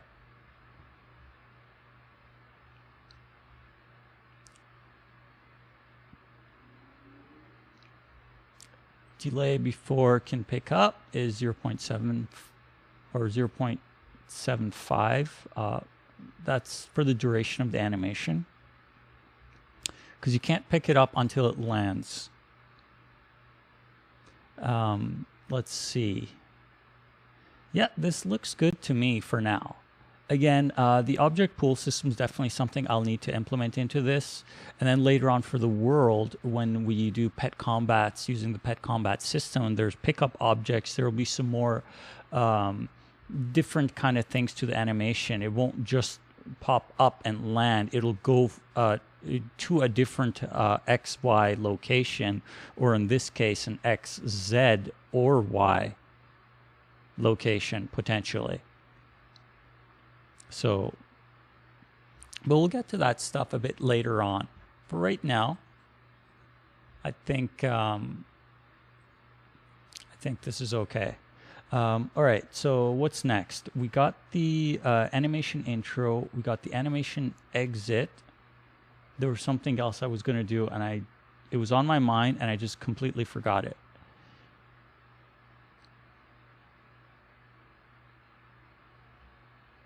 I think it was the collider. Because what I did is I disabled the collider because previously we were using the 2D collider, but now we need to shift that logic away from a 2D collider to a 3D collider. Oh, right. No, I was going to do the Atlas. Yeah, we're going to do some more stuff with the Atlas. I really want to make sure the Atlas is working correctly before we move on. So the prefab here that you see that loads into that object, and it kind of changes shape and changes into this. Currently, it's just loading the resource. I wanted to load from the Atlas instead of directly just loading that from a singular texture file. So let's have a look at that. So what I did is previously, I brought the Atlas into here, and if we go into Sprite Editor, okay, so there's my Atlas, and they're not named correctly. So I want to rename them, or sorry, name them correctly and have them all be correctly accessible.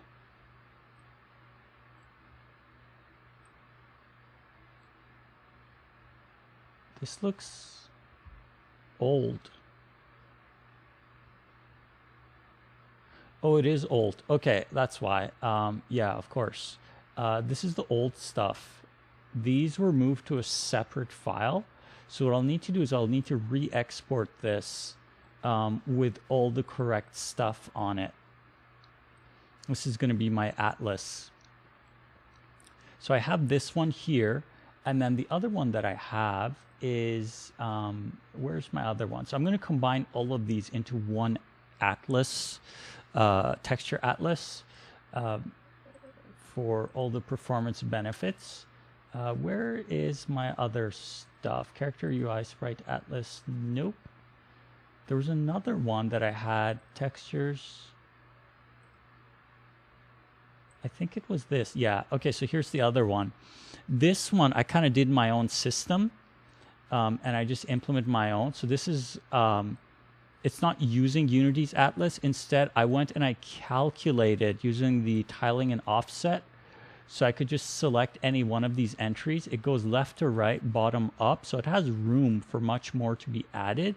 But I want to step away from this. Like I said, I wanna use the Atlas. So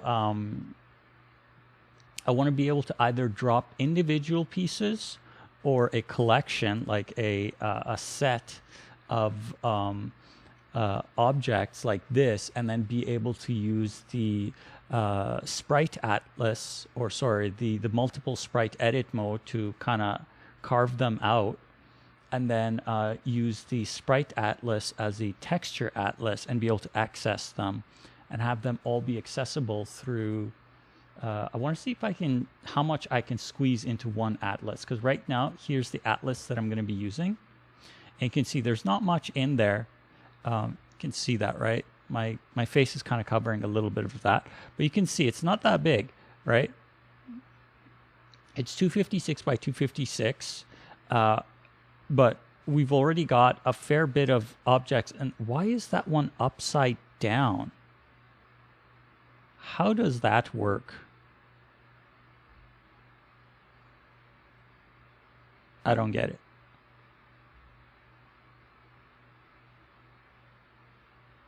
How is that upside down? Interesting. Very interesting. Either way, so this can go and be huge. Like even at 2048 by 2048, you can put a lot of stuff in there. And I mean a lot. Modern day, even mobile systems, I believe, can go up much bigger. But what I want to see is before I split them out, and it's going to be trivial to split them out once I have the individual pieces of the Atlas and just have multiple Atlases for different things.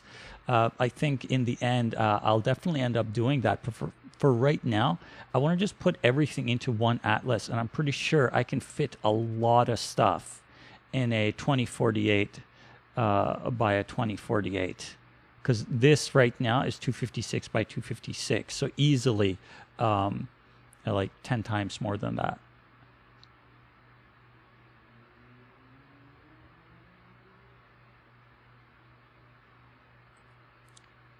Okay, so yeah, that's what I want to do.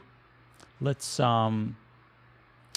what we can do in terms of changing some of these resources to, instead of loading directly, and then, oh yeah, I also want to do a performance test between Atlas and not Atlas to see what the benefits are. So I'll need to keep that in mind as well.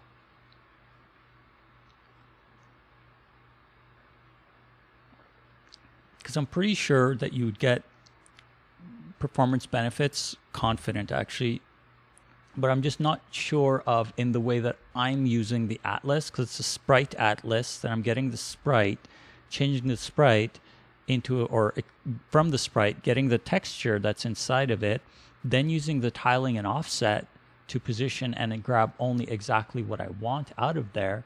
I don't know if the performance gains are there. And that's when what I want to be able to do kind of a benchmark on and see what the benefits are. So let's do that. What we'll do is go into our Atlas. Right, let's export it first. Okay, so we'll go Sprite. Okay, so this is the pickup stuff. Actually, I can put all of this stuff onto... No, let's keep it separate intentionally. I want to experiment with separate sprite sheets to be combined into one atlas. So not that one, but this one. So then from this one, I can take out guides. Yeah, so we can take out guides and we can take out this stuff here, because this is already going to be included. Whoops, wrong layer. So that stuff is already going to be included. Let's see, does any of this need to be updated? I wonder if I've done any modifications to these. I don't think I have. Right, and I do need to include the shadows, of course. And we'll go to the shadow layer and remove this stuff as well. Okay, so this is going to be my one atlas. Yeah, so I'll export this one. And then the other one is going to be this here, which I already have. Wait, but where did I put those? Oh, right. I made newer versions. I just didn't copy them over. I actually do need to bring those back, but a new version, because I did make some modifications to them. So I have... Okay, so not the ground textures. Let's hide some of this stuff just to make it a bit easier. Okay, so we'll leave that up. We'll go to not pick up items, but we'll go to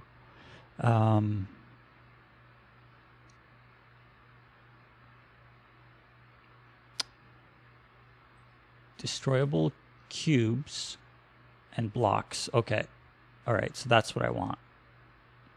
So what we'll do is go to let's hide that. So these, the latest one, the third version of these are the ones that I want. And oh, I also have this.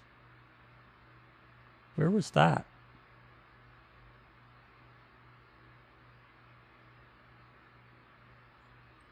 Was that in there and I just didn't notice it?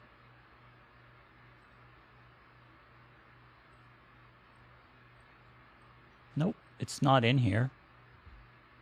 Anyway, I'm gonna toss that one in here too. Yeah, let's do that. Okay, so we'll go back to here. So we got our destroyable cubes. I'll need to bring those in. Bomb. Okay, yeah, I definitely want that. Oh, right, it consists of multiple. I don't know how to copy multiple layers at the same time. It's one of those things I don't quite understand.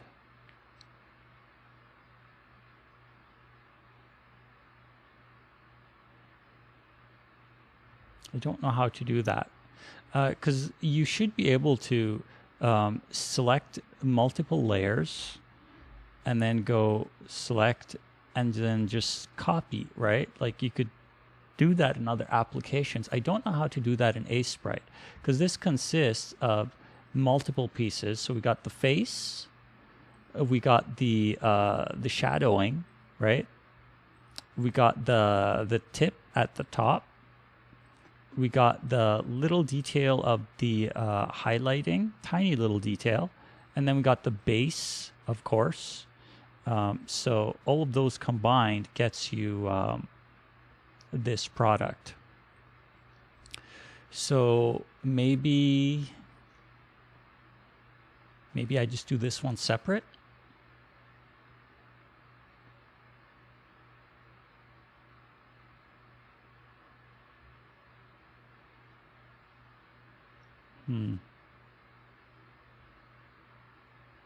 Alternatively, I could, no. I want to keep exporting simple. I don't know if there's a better solution of how to do this. I'm not sure yet. But I'll definitely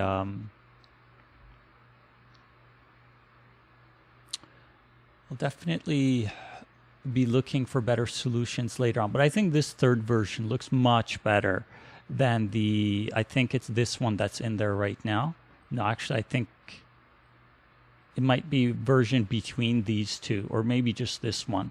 But I think this one looks better, quite a bit better, with the face brought down and the other little minor details. I just think it looks better.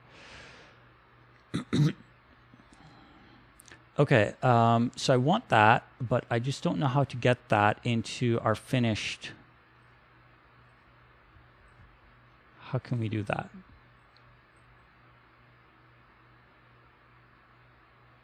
I don't want to flatten.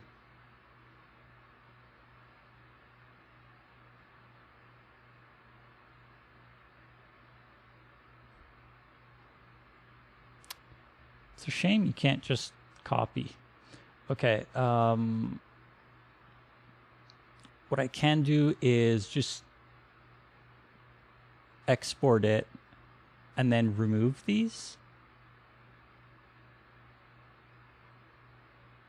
Not sure how to do that. I'll think about that for a minute. Okay, so we got those, and then I want these as well. The cubes are going to be easy because they are single layer. Let's collapse that. The cubes are going to be easy.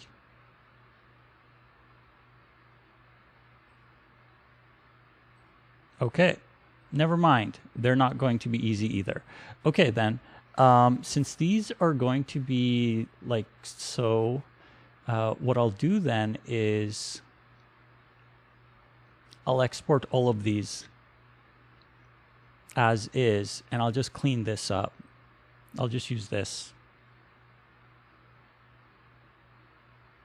Let's do that. I think that's just the shorter way. So this one is going to be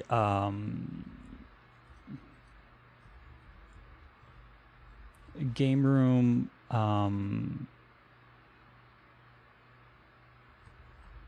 objects will be very generic. Game room objects specifically. Let's go with that.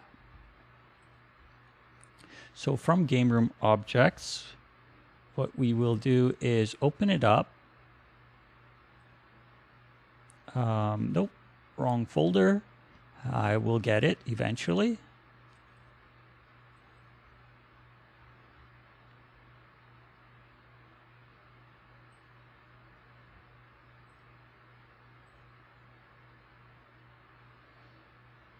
Okay, so we'll go into Photoshop and we'll remove everything that's kind of not going to be used.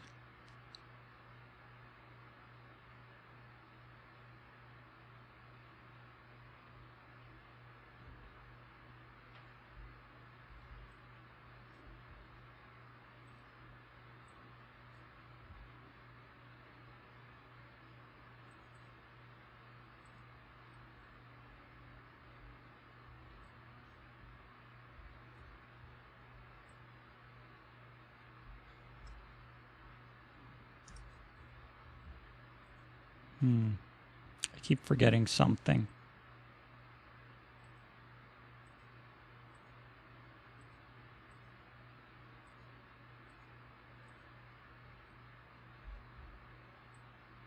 Okay, I select it.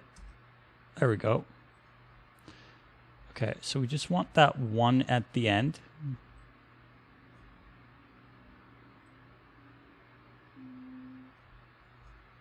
Don't want that.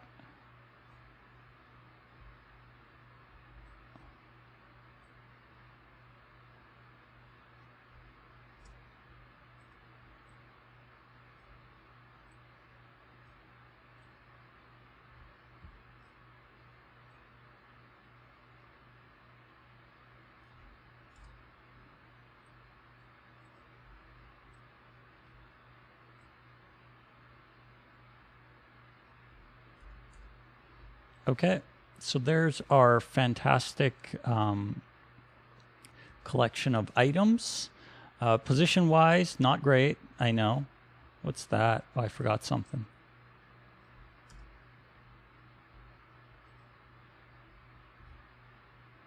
Okay, so that looks pretty good. I'll save that. Nope, it should still be the image. Okay, there we go. All right, so this is what I'm going to bring in, and this will be, like I said, we're going to combine. So this is a part of the experimentation process. I should probably move them to a different position, but since I haven't settled in on formation and things of that sort yet, I'm not too concerned about it. Right now, it's all about the Atlas. So we're going to bring this one in. And we're going to bring that one in and place it inside of environment.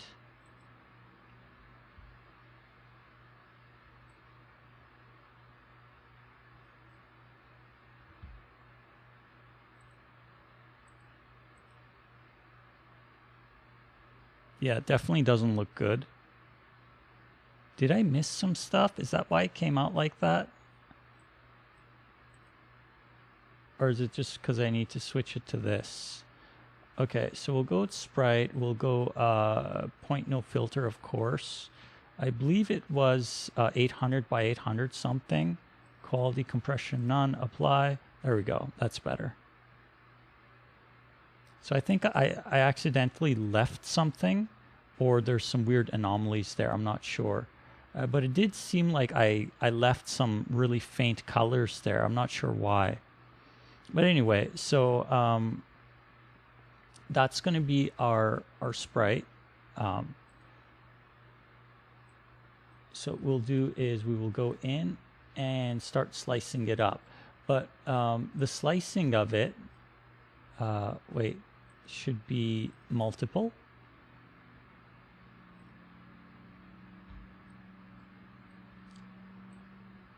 There we go. So now we can slice. I always forget.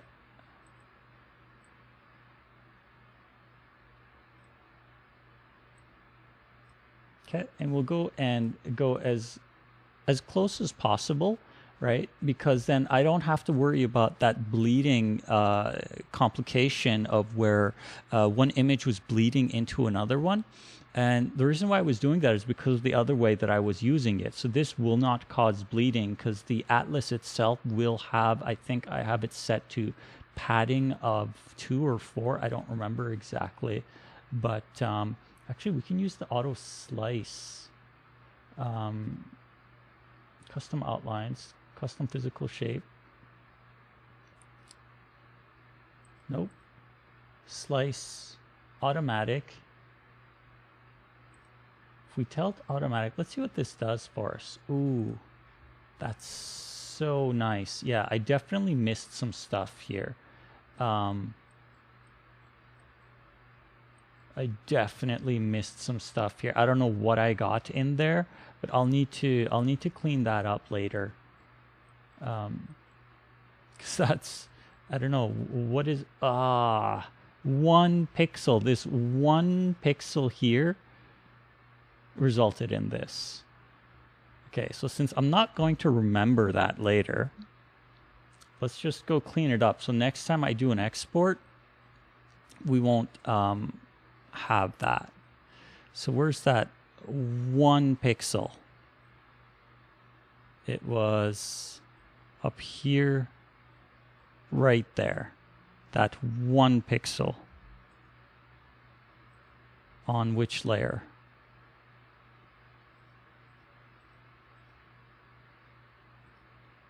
Okay, so it's not there. Not there. There we go, right there on that layer. Let's remove that. Okay, so what else do we got? This one here, we got this 1 pixel over there. I don't know how that happens, but it happens. I mean, come on, let's be honest, we've all done it. So this one here, let's see what layer that's on. Nope. Okay.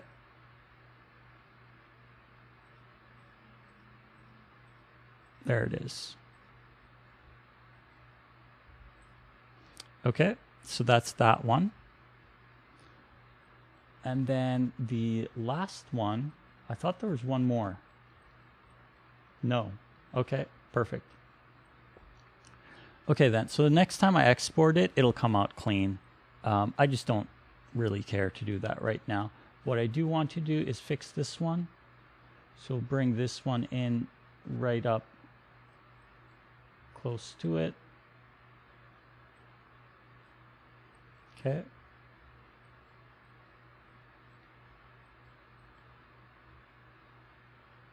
I really like that auto slice tool. So helpful, so helpful. Okay, and then we'll bring this down as well. Oh, this will need to be centered. Okay, so this will need to be centered. So I'll need to add a little bit more space to the right for that centering.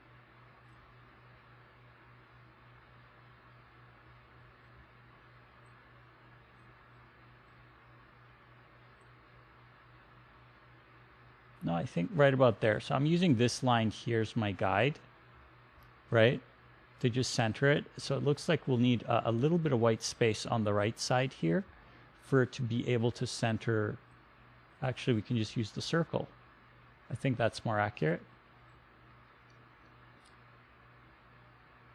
Okay, so I think that should be centered, and then we'll move this down right to there. Okay, I think that's good. So that's our slices. I do need to name them. So that's the next thing. Let's apply this though real quick. Okay, so whatever name this is, it's going to be changed. So let's go and see what's our naming convention. Because I want to follow the existing naming convention. That way I can also do a difference and keep both the logic of the old system and the new system temporarily. And the naming convention, I think, is pretty good for right now, too. It's just a matter of improving on it a bit more. Okay, so there's my stuff. Okay, so naming convention.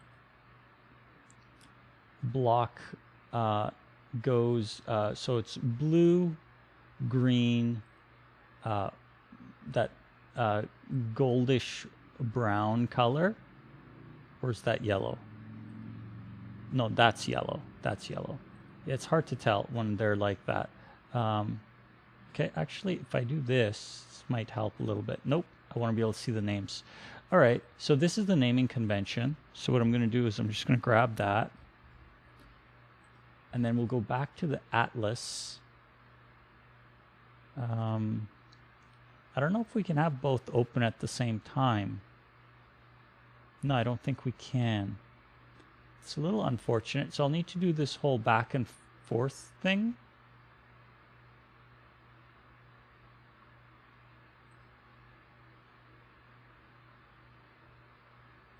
Yeah, I'll need to do this whole back and forth thing. Okay, so that one was the blue one.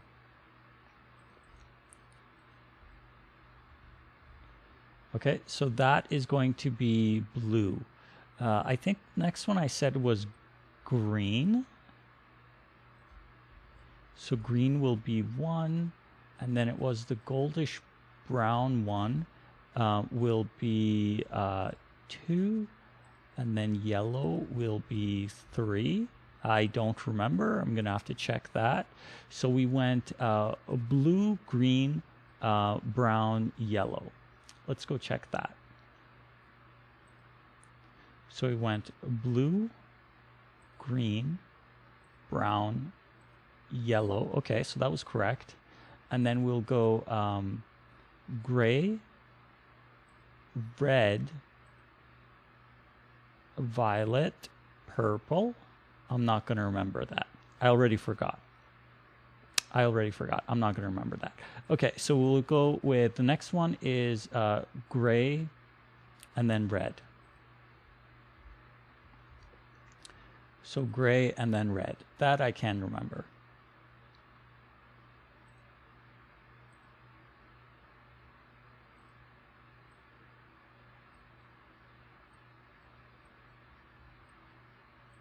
Okay, so gray and then red. And I'm setting these names because this is how we're going to be accessing the stuff through the atlas, right? We're going to be pulling these objects by this name, and then we're going to have the size of it or its location to be able to appropriately use the right parameters to display the object. So we'll apply that. So right now we're on red. Okay, so we're on red, and then it goes violet, purple. Yeah, okay, violet and then purple.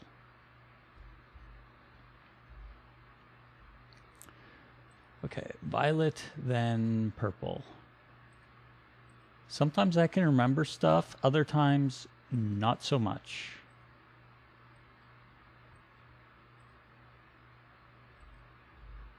Violet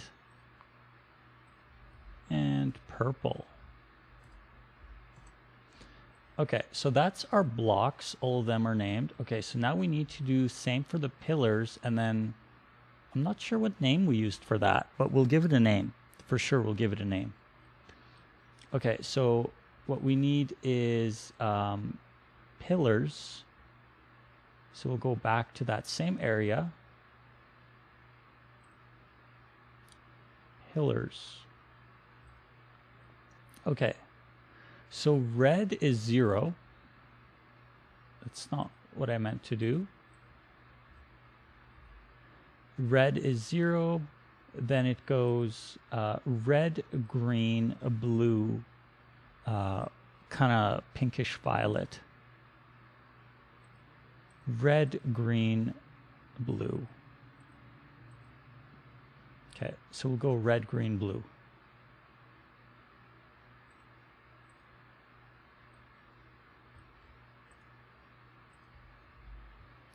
Red, green, blue, then pinkish violet. Okay, so there's all of those. We just have one more to do on this, which is the explosive. I don't remember what that's called, or if it's even in here. Oh, it is here. Okay, perfect. So there's our one explosive. So we'll go back here. Environment. Nope, I keep clicking the wrong one. Items. Game room objects. Okay, so that is all of those, and I think that's all we need for now, right? So what we can do is go to our Sprite Atlas.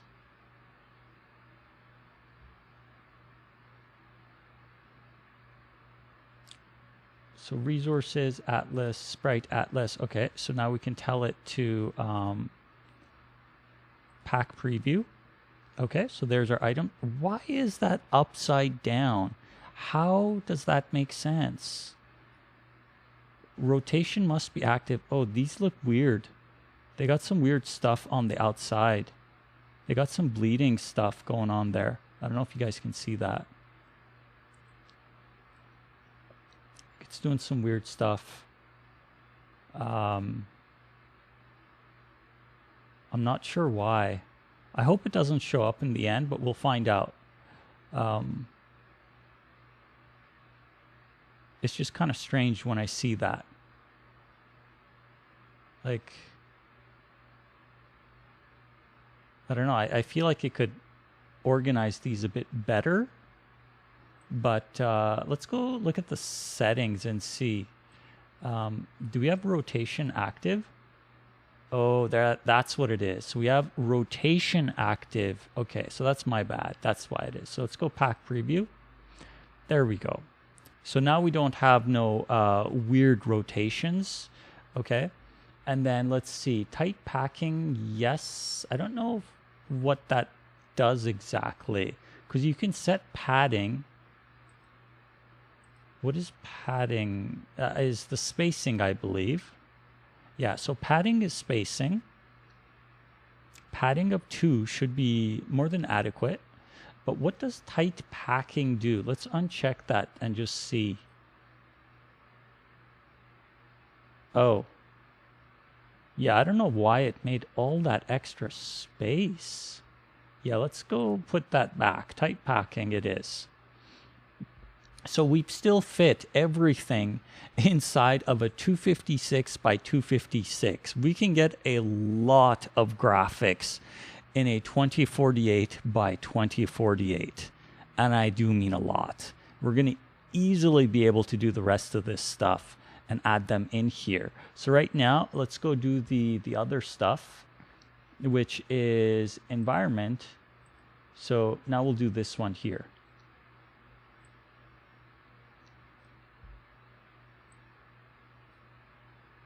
This is what I really like about Sprite Atlases or this type of thing, because you can your original image can be something like this, right, where it's not very well organized, and obviously it should be, but then you can go beyond that and you can just tell it slice, automatic slice, and it just slices it for you. It's so nice. Wait, did I not remove that? I was pretty sure I removed that, didn't I? I did. I didn't export it. Okay, so let's actually take these out. Can I not? There we go. Because the next time I do this, it will... these won't be there. And I don't care about them right now. All right, so now I need to go in and name these. And we're going to follow the naming convention that's already there, of course. So let's, I guess, just go from top down. So we have our nexus. That looks pretty, yeah, that's perfect. Okay, so we'll go with nexus. And I'm not using these objects right now. This is mostly for testing because I want to see how the Sprite Atlas handles more and more graphics of multiple different sprite sheets being put together into one atlas.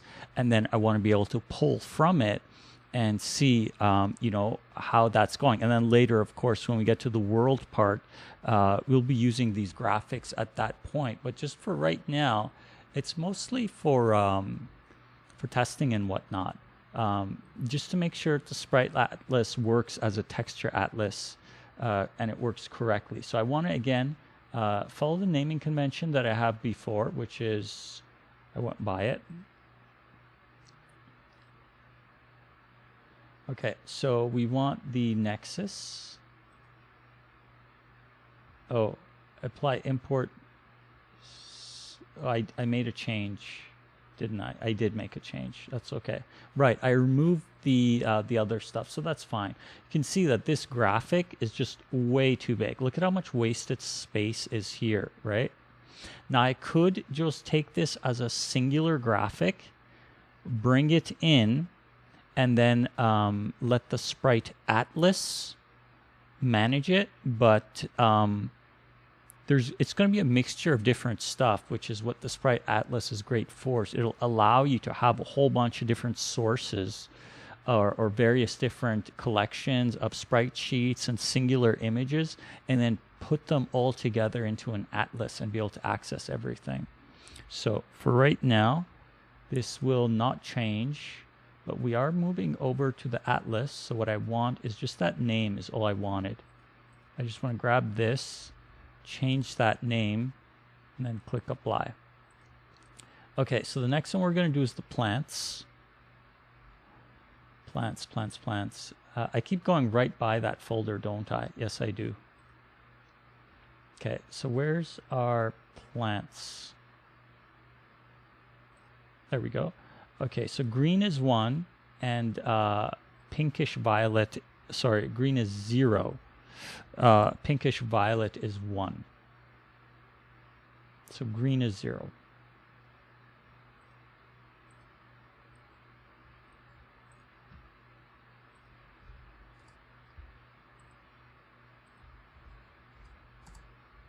Okay, and then we'll apply that.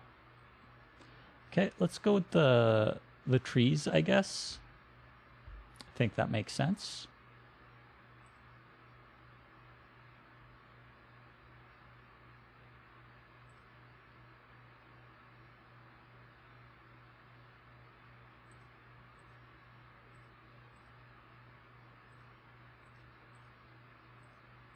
I do like these trees. I think they turned out well.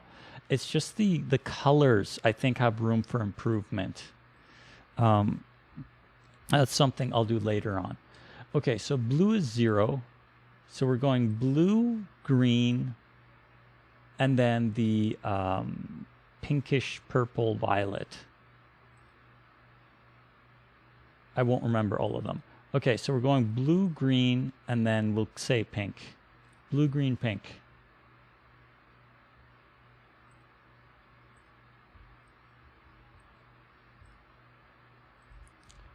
Blue, green, pink. Okay, and then there was this one is number 4. This one is number 5. I did remember them, didn't I? 0, 1, 2. Okay, and then I numbered them incorrectly. This one is number 3. This one is number 4. Then we'll apply that. Okay, so blue, green, pink, and then pink, blue.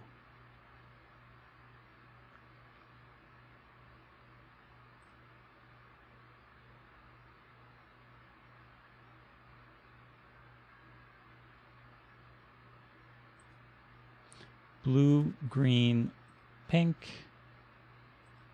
and then pink, blue. Okay, so we got those. All right, so what's next? Let's just keep going through the list, I guess. Okay, so we got 2 of these. Let's go grab those. Okay, so blue is 0, pink is 1. It's weird how it snaps this scroll view. It sometimes snaps to an object, which I find a little strange behavior. It shouldn't center onto an object. Like, I don't know why it does that sometimes. So if I go this, and yeah, see? You see that centering? So that's what's confusing me, right? So let me show you again. You select it, you hit F2, right? So you can edit the name or you can copy the name. But if you click somewhere else, right, and I click on, let's say, this one here, right? You see how it jumps? That is poor usability. Don't do that, okay? Just don't, okay? There's no need for it. Both the previous selection and the new selection are within the viewable area of the scroll view component here. You do not need to flip, move the position and also take the highlighting away from the current active selection while not selecting the new selection that was clicked on, right? Let me show you that again. So I select here, hit F2, right? I'm just going to click this one up here, right? Capsule M2. Watch what happens. Click. That didn't work. So hit F2, click. Wait, now it's not doing that. F2. Okay, now it did it. Why did it? Is it when it's locked to the bottom, it has different behavior? Okay, wow. So when it's locked to the bottom, right? So when the scroll bar is locked to the bottom, it has a different behavior than when it's not. So now we're in the middle. I'll click this one, F2, and then click here, and it jumps. That's not okay. But if it's locked to the bottom, right? Hit F2, right? Click anywhere else, and that's the right behavior. But if it's not locked to the bottom, it'll try to reposition and center. Oh my God. Don't do that. Please don't do that. It's not helpful. I get it. They're trying to do something, but what they're trying to do is not complete functionality wise. I know because I've tried the same thing. And well, I wouldn't, I would just kind of disable it at that point, honestly. Whatever that's causing that repositioning, that logic, it's not complete. Don't push it to production. Anyway, okay. So what I want to do before I kind of got sidetracked there, I wanted to take the rest of the stuff. Okay, so let's go with mushroom then. So mushroom 0 is blue, and then pink is 1. So 0 is blue.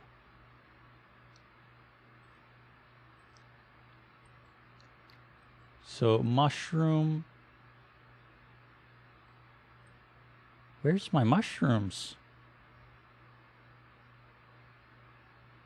Oh, I just remembered. I keep forgetting to put mushrooms in the atlas or on this export sheet. I'm going to keep forgetting that if I don't just do it now. Let's just do it now, and that'll give us an opportunity to remove the other stuff. Because those mushrooms, I think they turned out well. They're very simple, but they definitely achieved the intended outcome. So where's mushrooms? WIP. Where's my mushrooms? Ground cube, pick up items, destroyable, game room bomb. Okay, where's my mushrooms?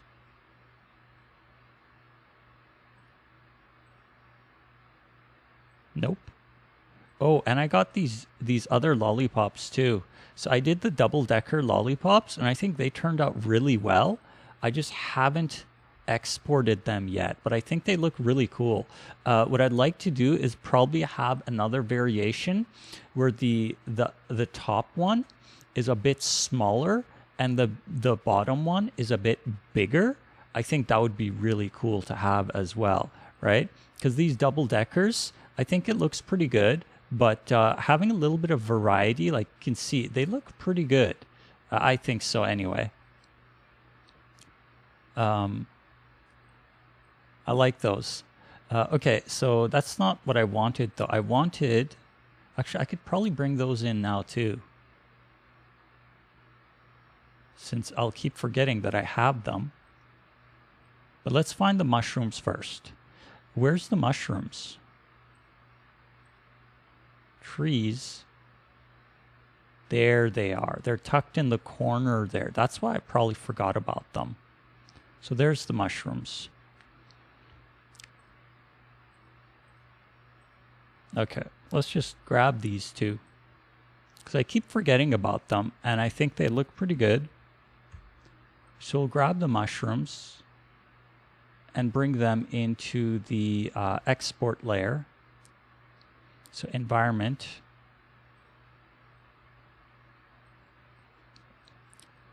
And we'll go and put them, I guess, right here. Kind of makes sense. Actually, let's not clutter things, because I'll be moving stuff around later anyway. So we'll put them right here. How much spacing do they have? They have just a little bit of spacing. I'll give 1 more pixel of spacing. Okay. So we got mushrooms, and then I want to go bring in those lollipops, actually. I think, oh, I have a whole bunch now that I think about it, because I made a bunch of different colors. I have a bunch to bring in. Let's do that, because I like having more of my stuff here. It helps me visualize it when I go to make more things too, to see a collection of, okay, here's all the stuff that I have. What else do I want to make that kind of fits in with the environment and the coloring and everything? This, of course, is missing the shadows. Oh, mushrooms need shadows? I think they do. I'm pretty sure mushrooms need shadows. Did I have a shadow layer? So let's go back to the trees, because that's where everything was. So trees, shadows. Did we have shadows for the mushrooms? No, we didn't.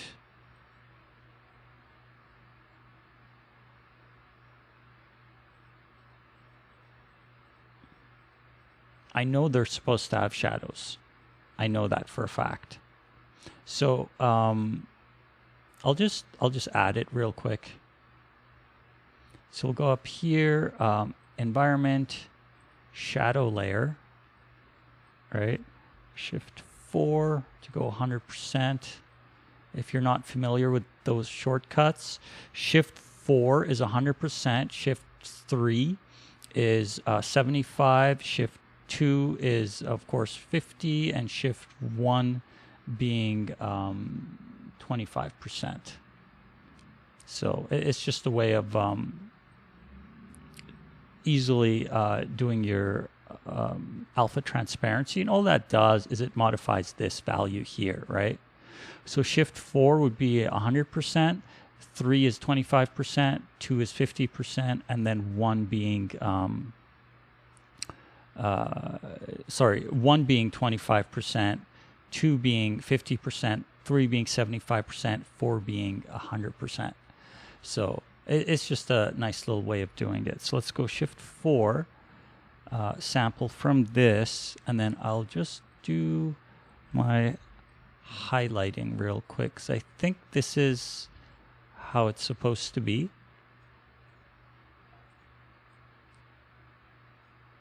Oh, hello, Death JD. I have no idea. We'll just call you Death. How are you doing today? Hope you're doing well, and looking forward to the weekend. I know I am, and it's a long weekend, which is awesome, because long weekends are great. I think we'll add a little bit more here, and just go to this little bit of detail. Let's see. Yeah, it seems about right. And I'll do the same here. Actually, I will just copy this. There we go. And then, okay, so that should be good for the export. And then what I'll do is I'll bring in the other lollipops, which I think turned out really well. Just working on a game. Excellent. And what are we working on today? Feel free to share. I don't mind. I actually like knowing what you guys are working on. It's always good to know what other people are working on, what they're inspired by, and what they're learning too. Like if you caught some of the stuff that I was talking about earlier in the broadcast, it's I'm working on a 2D story-driven game. Yes, correct. But specifically, what are you working on functionality-wise? You're working on, let's say, a chat system because it's a story-driven game. You're working on UI. You're working on transitions. You're working on some pixel art. You're working on the story. You're making some tools. What are you working on, right? Okay. Okay, I already forgot. Where did I have those? What was I grabbing? Lollipops. That's it. Lollipops. Lollipops. Right there. Okay. Lollipops. So we're going to grab these. What I'll do is, for simplicity, actually, no, I'll just grab the whole thing. So these ones, this one is not yet ready, of course. This one is kind of more like a ice cream, kind of frozen popsicle, right? It's kind of what it's inspired by, but I never got around to completing that one. So I think that one will turn out well. These ones, I don't know if I brought the other color variations in. So maybe I can bring those in as well, since I'm already going to be doing this stuff. But I like these single and double lollipops. I think they turned out well. Just going to grab that. We'll go to our, actually, let's hide this layer just so it doesn't get confusing. We'll go up to environment, enable that, and then we'll plunk it right about, okay, that's not what that is so not, did I not copy it to clipboard? I really thought I copied it to clipboard there. Okay, let's go back. I selected it, I copied it, I hid the layer, and then I went and pasted it, and we got the mushrooms. Don't get me wrong, I like the mushrooms, but we already added them. There's no need to add them again, right? Just started. So right now, just some ideas that me and a friend discussed earlier today. So right now, basic controls for the player. That sounds good. That sounds good. I really like the initial part too. So it's nice to have someone to feed off of creativity-wise and work together.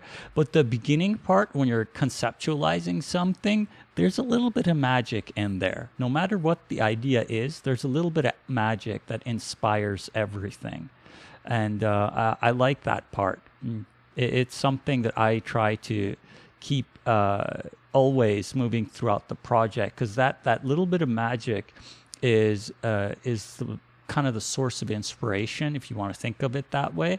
And it's easy to lose it, right? Or forget it, or have it be changed throughout the process of development. So if you can write it down as best as you can, and kind of keep it as a source of inspiration and direction, that's definitely a good idea. But of course, feel free to add on to it and whatnot. Like the project I'm working on right now, it's something that I just built up over time, right? It's not an idea that just happened within the time span of a couple of hours or a week even. It took a very long time. Okay, so what I'm looking for is lollipops. Why can I not find the layer when I need it? There we go. Okay, so let's try this again. We have the layer selected. We're going to use the selection tool. We select it, copy. So I know it's copied to clipboard. Let's hide this layer. We'll go back here to the items. No, not pick up items, environment. Okay, so if I get mushrooms again, I'm not going to be happy. And I'm getting Wait, what? I had the wrong layer selected. Paste. And I got... Seriously? How did I get mushrooms again? I copied the... Okay, so that's definitely a bug. Okay, so I need to close a sprite and I need to reopen it. You know, that's just how it goes sometimes. So, yeah, we're both earlier set up a Milonote board for this game. I'm not familiar with Milonote. I'm guessing it's like a cloud map or some kind of structured way of organizing information. I'm not familiar with that term. So I'm going to assume it's an application. Okay, let's bring a sprite back again, hopefully this time. Because I knew the first time I copied it too, but then it held the old information in memory, which I find kind of strange. And Sprite does have some occasional bugs, but overall, I really like the application, and I recommend supporting the creators. I think it's made by like 3 people. Great application for the cost. Highly recommend it. Though it does have its bugs and quirks. Okay, so we'll go back to Lollipop. Nope. Lollipop. I say it, but I clicked the wrong one. Okay, so Lollipop. Why is it grayed out like, or it says no selection? So let's hide that.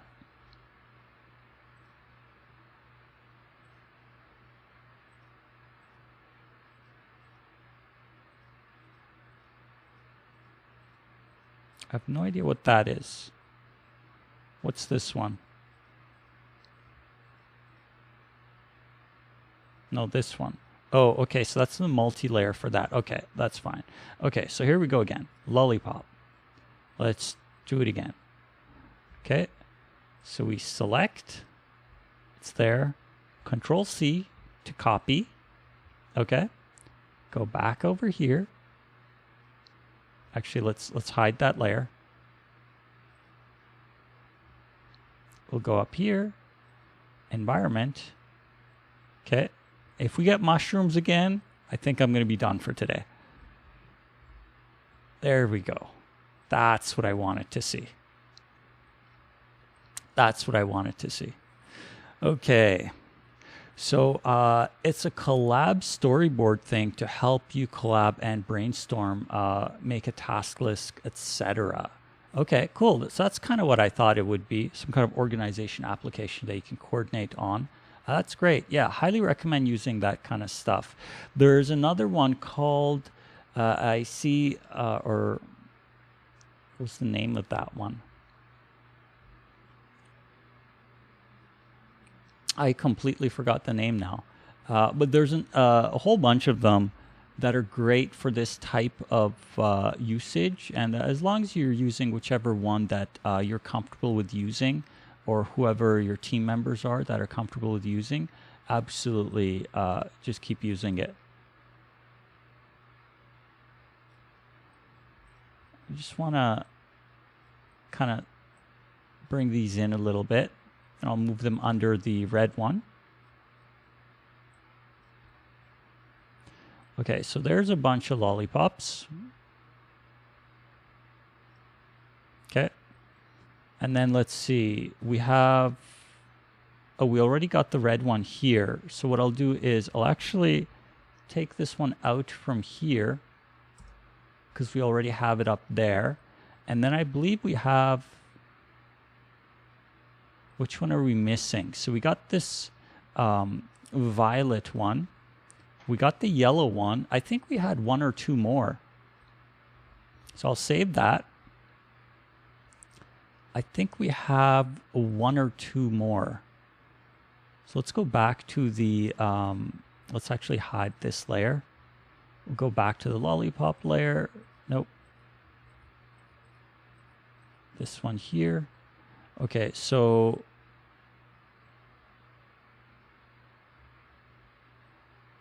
I I think it's the yellow one and the whatever you want to call this one, like a cream color. I'll just grab them all. I don't remember. I think it was yellow and it was this violet one I had. So the red one and the cream one are going to be the new colors that I'm adding.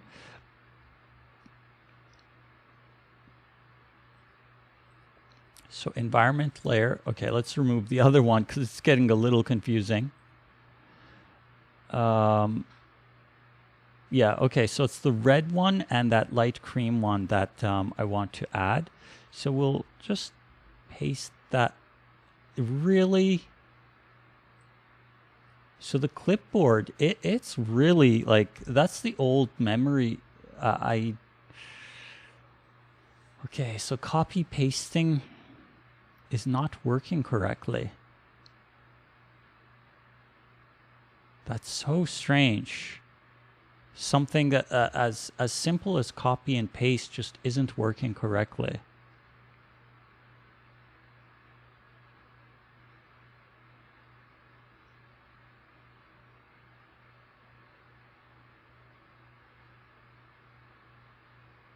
Am I doing something wrong?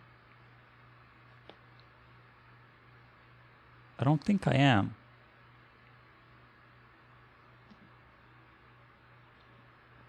It's just copy and paste. That's all it is. But it keeps giving me the old buffered memory instead of the new stuff that I selected.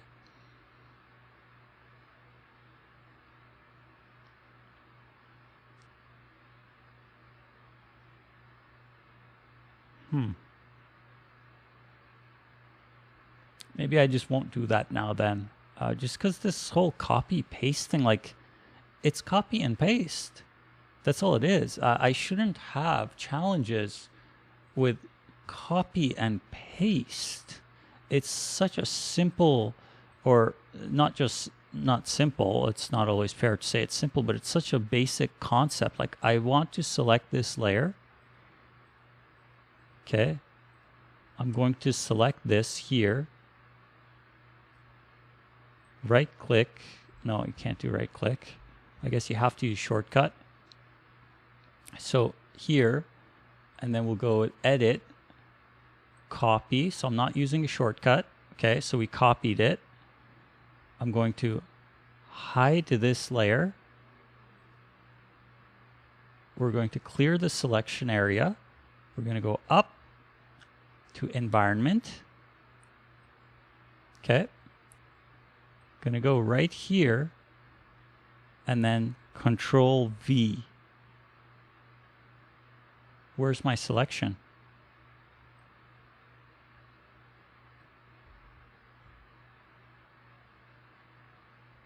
Nothing.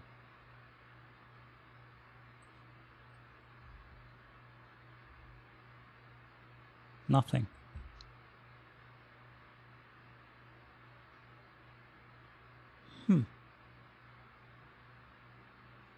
Okay. I guess I have to close it and open it every time I want to copy and paste something. That's not gonna fly. That's not gonna fly. Okay, whatever. Right now,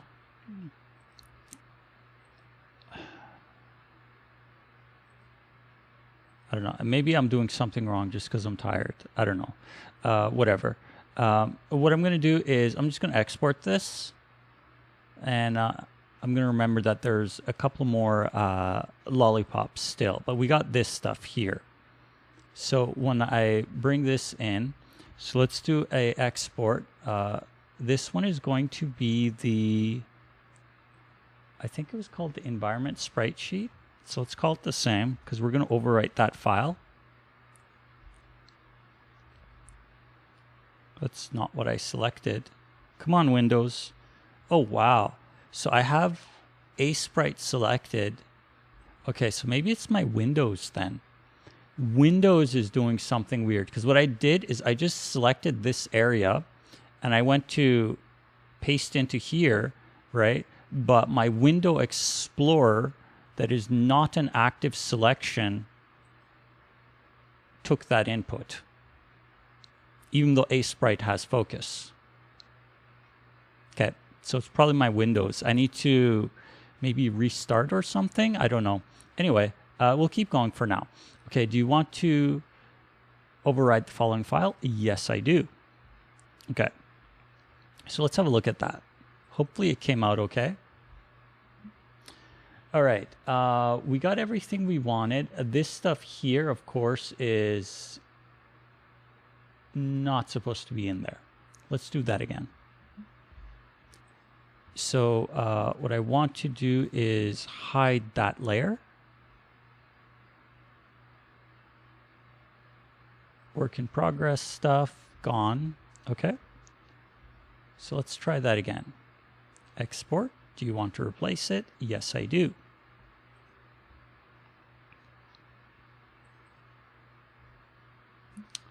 Okay. Now we have this. So what I'm going to do is I'm going to take that. We're going to copy that. Show in Explorer, and we're going to paste over top of this. Do you want to replace the file? Yes, I do. Okay.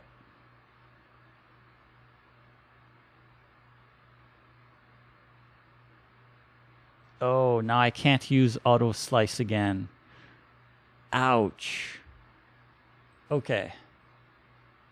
That's unfortunate. Because if I tell it to auto slice, I'll lose all of this naming stuff that I just did. So you can only do it once. Why are these different heights? Oh, they're different positions. Okay.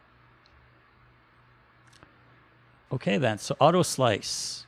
You can only use it once, and then you no longer retain the benefits. Or do you? Delete existing. Ooh. What is smart and what is safe? Those look promising. I'm going to try it. Even if I lose a little bit of work, that's fine. Let's go with safe. Safe adds new sprites. Oh, that's nice. That's what I want. Because I want to add the other stuff, right? So I want to add this stuff, but I don't want to modify these ones that I already named in the Sprite Atlas. So let's do that. This is my first time doing that. So let's go with safe, automatic, centered, don't care about anchor position or pivot position. So we're going to go with safe. Let's go slice. Did it retain them? Nice. Okay, so it retained them. This one, I removed that, so I'll remove that one. Okay, so there's our new slices. Perfect. That looks good. Okay, so we'll need to come up with names for those later, but let's apply that. Okay, so where were we? We were at mushrooms before, right? Yeah, we're at mushrooms. So let's continue with the naming of objects in our atlas. Where's mushrooms? Mushroom. Okay, so blue is 0.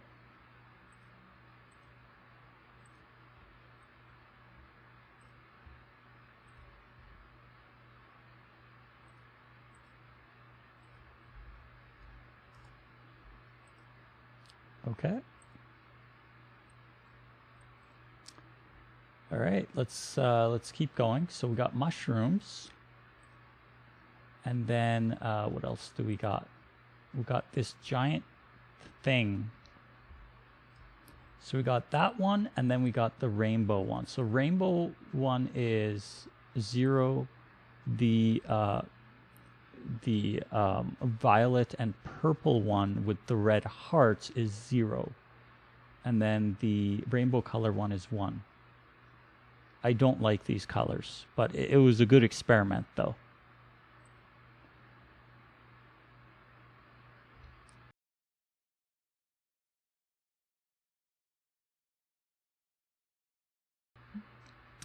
Okay, so let's see. Let's go back to here. This one is variation 0. The rainbow one is variation 1. Okay. We'll just keep going. We already did those. Cupcake. There is only one. I would like to make more, but I want to fix this first. But for right now, it's just a bunch of discs on top of each other with a little ball at the top. But still, I think it turned out okay. It looks like there's a pixel that's missing. Really? Okay, well, whatever. Not a big deal. I'll go back and this is just the template, really. Okay, so cupcake is going to be, there's only one cupcake. Go here, select our cupcake.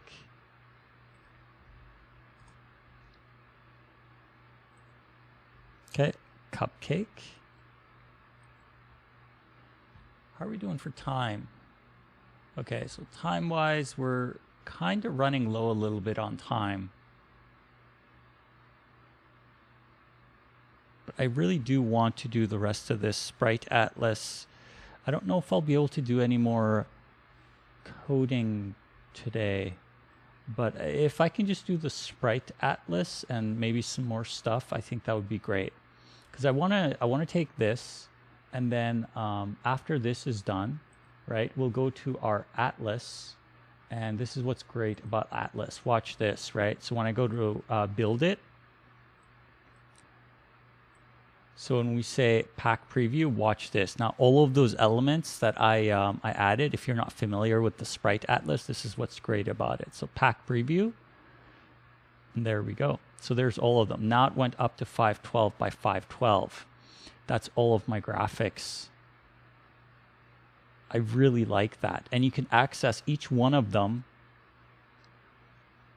and it utilizes the space really good. This weird bleeding thing, you don't need to worry about that, I don't think. It's just an anomaly. It won't come up in the finished output when you go and pull the sprites.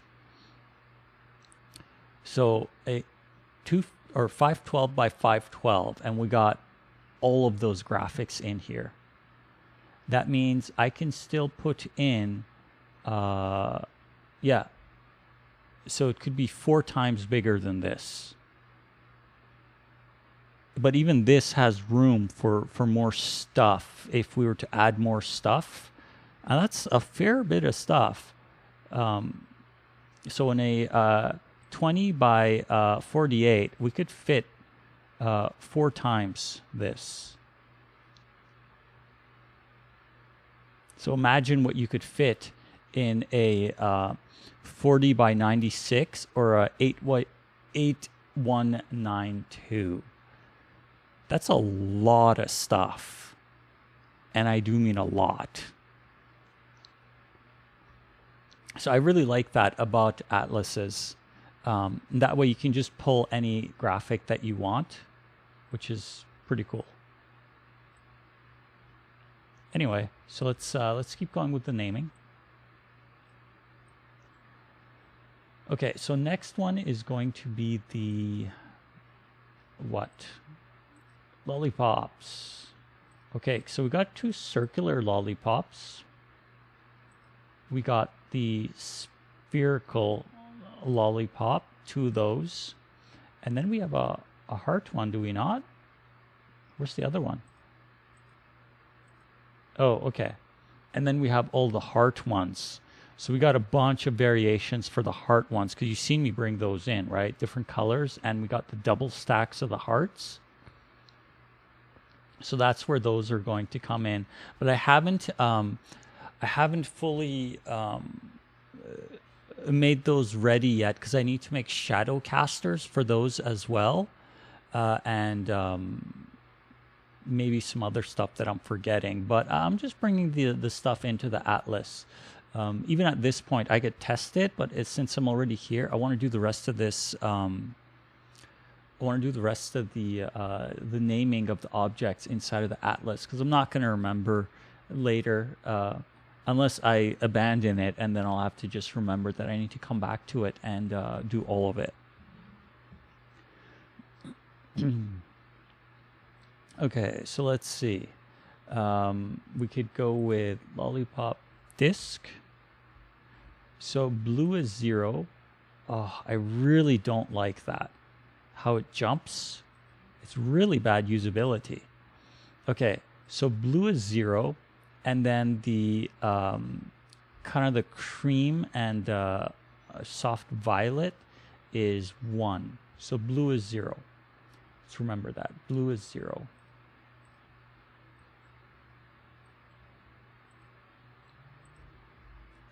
Okay, so blue, and then this one is 1. We'll apply that.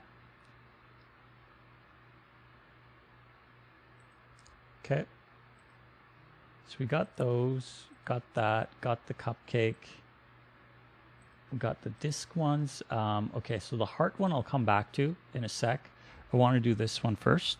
Okay, so we got yellow is 0. And then the violet one is 1. So yellow is 0.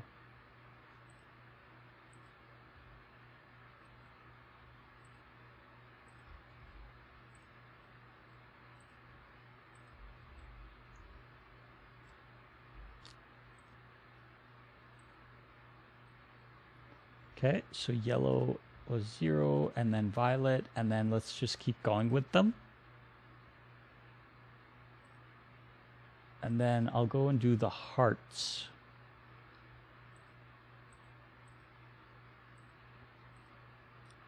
I forgot where that was. Heart. There we go. Okay, so we'll add on to and follow the naming convention, because we don't have anything else other than the red one in the previous one. So this one is going to be 1. Sorry, 0. Okay. So that's going to be lollipop heart medium 0. Okay, so this one will be 1, and we'll just go with that. So this one will be 2, 3, 4. That's not what I meant to do. 5, 6, and 7. Okay, I just want to make sure I didn't accidentally make a mistake there. So 0, 1, 2, 3, 4, 5, 6, and 7. Okay, so that looks good. So we got all the hearts.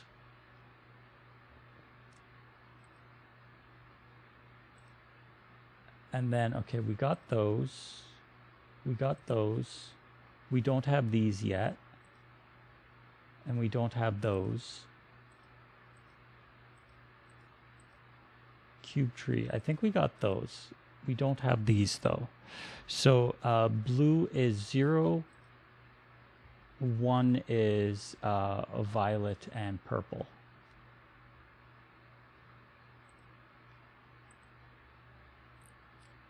Blue is 0.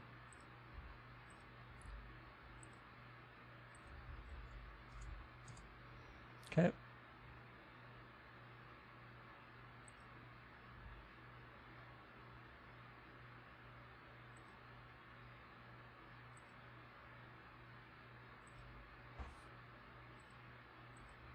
So we got mushrooms, we got Nexus, okay.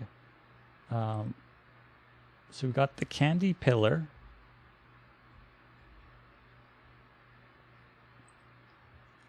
There's only one.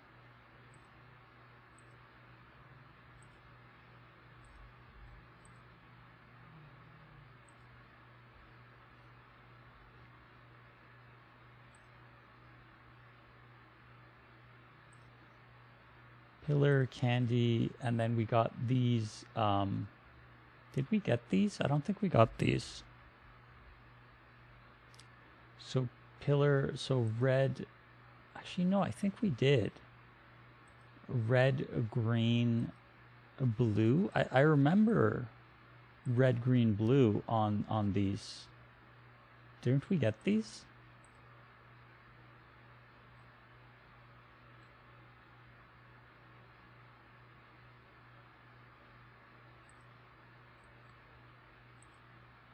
Yeah, we got them in the other sprite sheet. That's what it is. Okay. So we already got that. So we have those. We need stone pillar.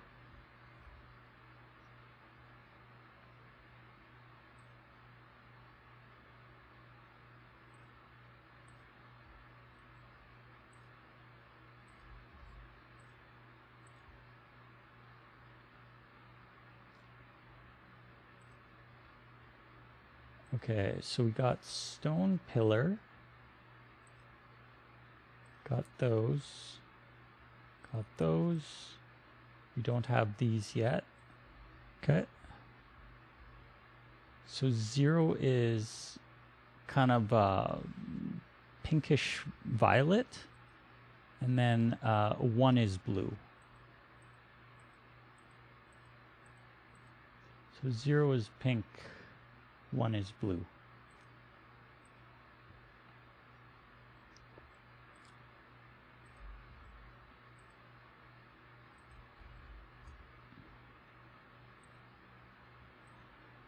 Okay, I think we're getting close to the end of these.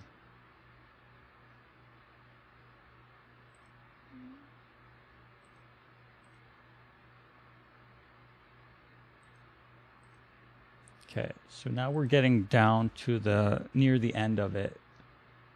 So that thing is, there's only one of that.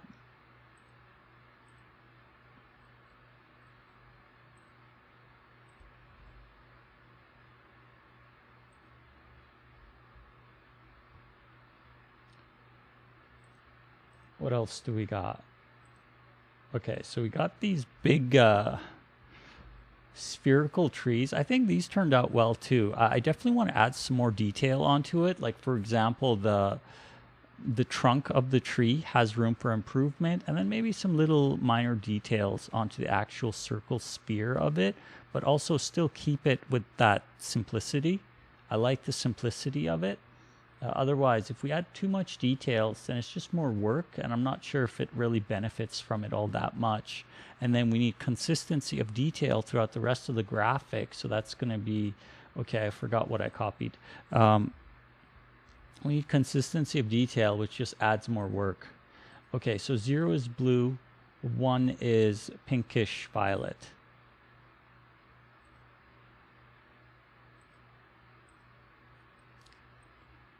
Zero is blue.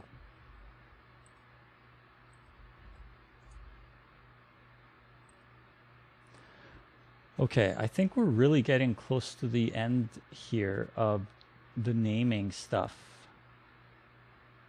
I would like to do a quick test with a little bit of code, but I think we got most. Oh, no, we definitely didn't get this one.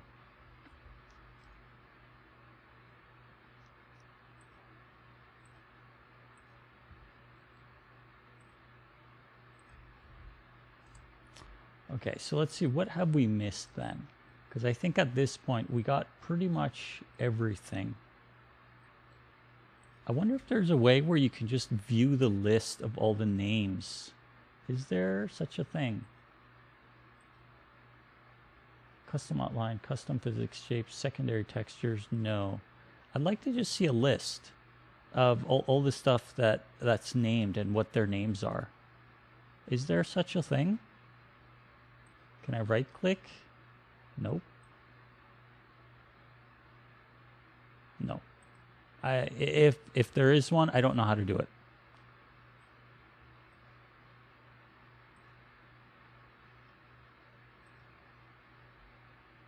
Yeah, I don't know how to do it if there is one. Okay, anyway, I'll just click through them. Okay, so we got that. For sure we got the hearts.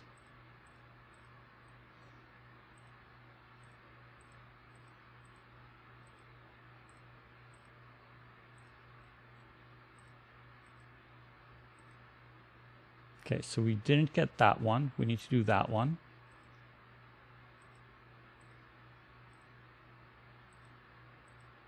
We didn't get these. Oh, wait, I thought I did do these.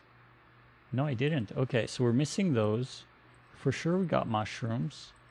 Definitely got these.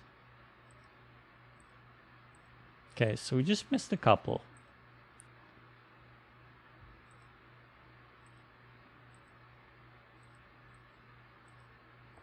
Okay, so we missed these three things.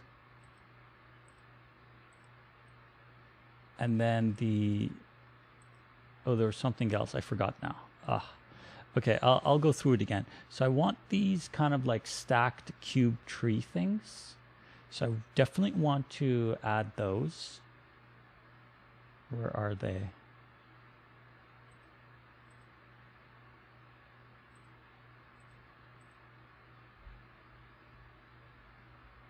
There we go. Okay, so 0 is blue. And 1 is violet, pinkish.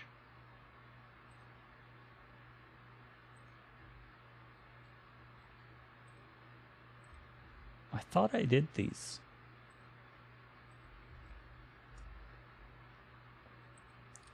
Okay, so I think we're missing just one more object, which was this one here. I think that's our last object there. It's kind of the hex looking candy, whatever you want to call it.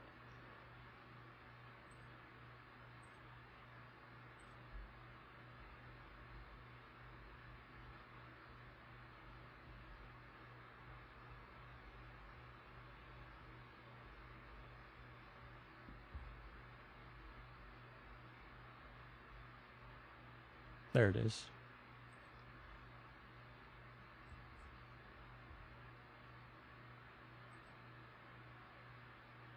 Did we get that one? We got that one, but we didn't get this one. Interesting. Okay. I'll look at the other one too. So we didn't get this one. But we got that one. Huh. Okay. I think that's it. I think that's everything.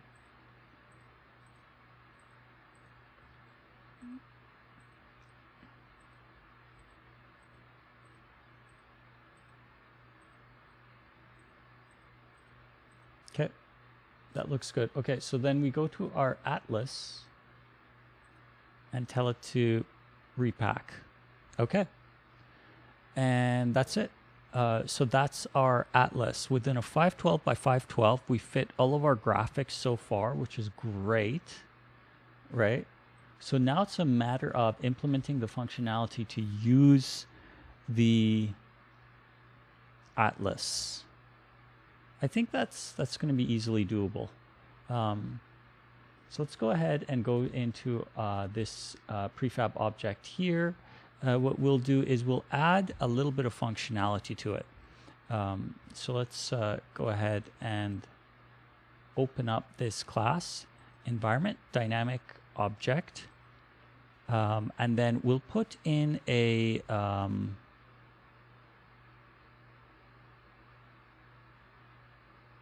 how can we do that?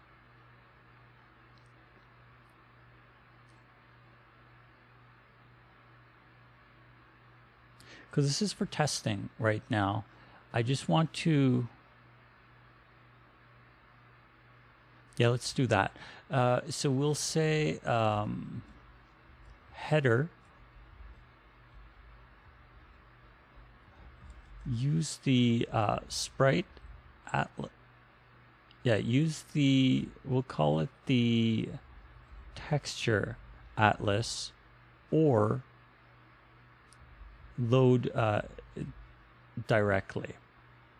Okay. We'll say serialized field, and we'll say private boolean, private boolean,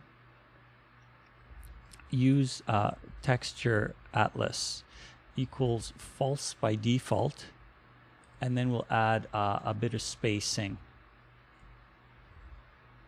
about 10 spacing in between, just to kind of add that little bit of spacing. I just want to see what it looks like here.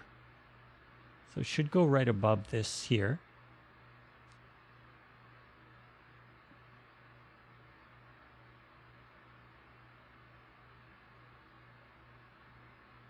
Okay, so use the Texture Atlas or load directly.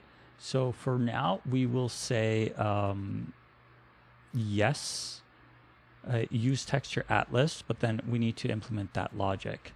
So where's our resource load area? Right here.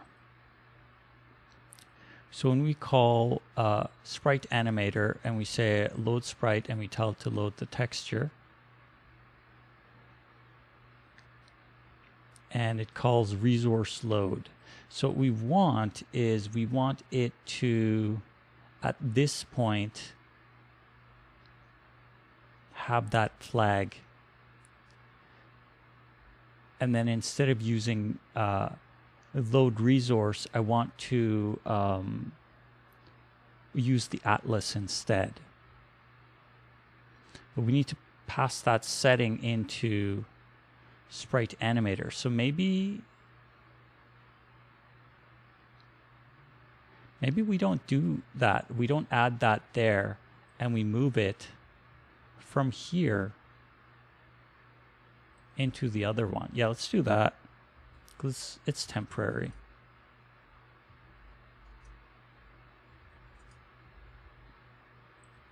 So here is where we go and we add it. Public enum, mesh render. This is where we add this. And then I guess I'll put that space back in there.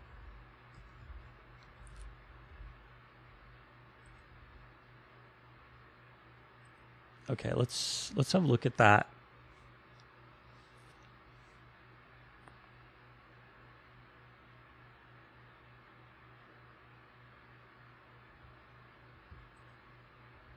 Okay, so from here we should be able to say, where's that? Use Texture Atlas. Okay. So we'll save that. And then we'll say the Use Texture Atlas, instead of going this way, load sprite texture 2D, we'll say if Use Texture Atlas equals true, I'll call the other function. And this is temporary, so we're just kind of redirecting it. Public void load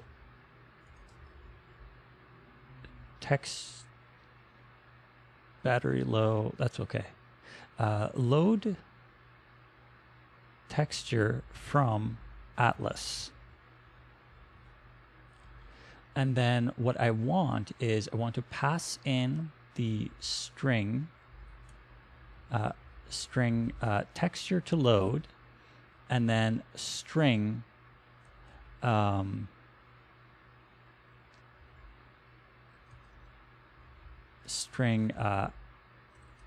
atlas name in case we have more than one atlas, but I'll give it a default value of an empty string.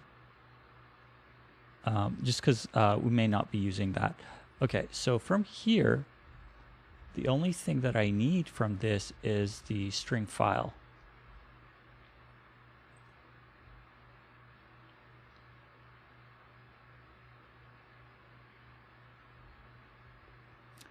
So we'll take string file,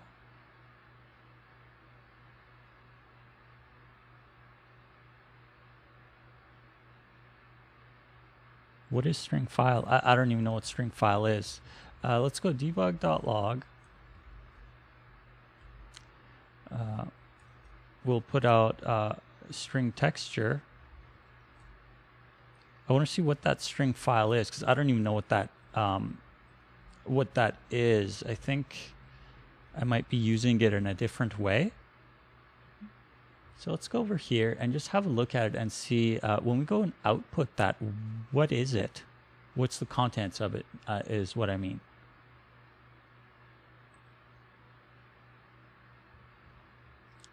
Okay, so we click play.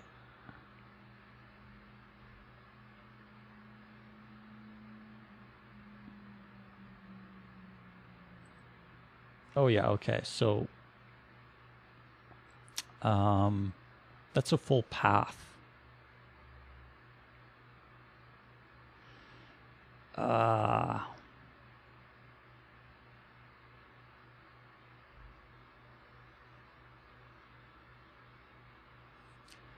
Okay, we can make that work actually. So what I want to do then is I want to say string array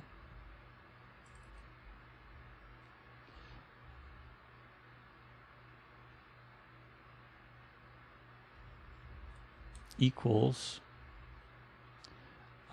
string texture dot split on the slash,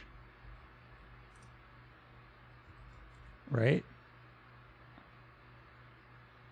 And then we will use index position, the third one,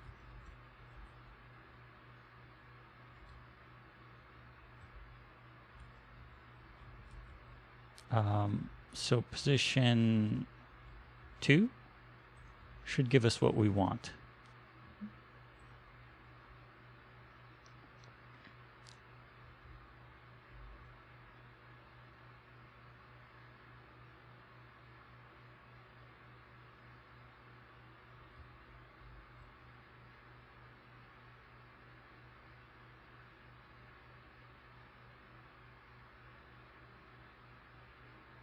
Okay, and then string position 2 is the correct name that we can then use to pull from the atlas. So how do we pull from the atlas? I've done that logic right here somewhere. Nope, I've done it here somewhere.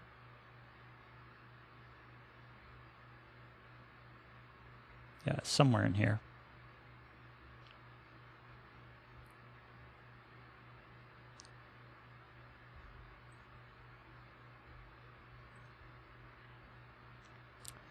Okay, so we need the reference to mesh render, we need texture, and we want alpha. Actually, I can just copy this whole function. Let's do that. It's a good function. Oh, and we need these UV offset. Okay, those are generic functions. I should move them to my utility class because I'm going to be using those quite a bit. But for right now,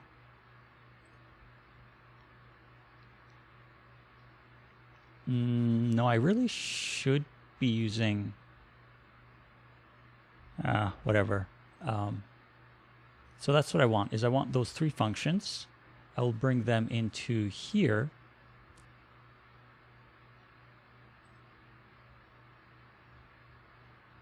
I'll make them private at the bottom. I don't want to expose those functions. However, I do want to clean these up maybe. Nope, don't care.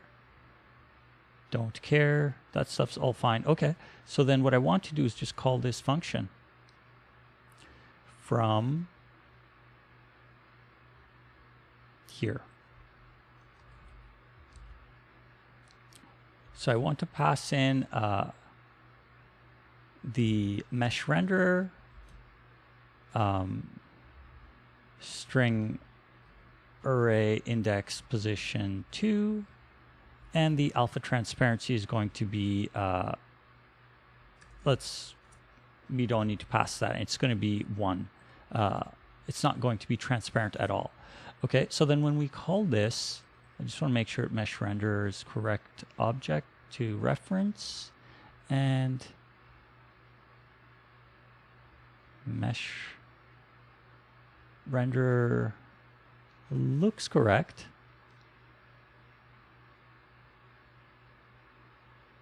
Yep, looks good.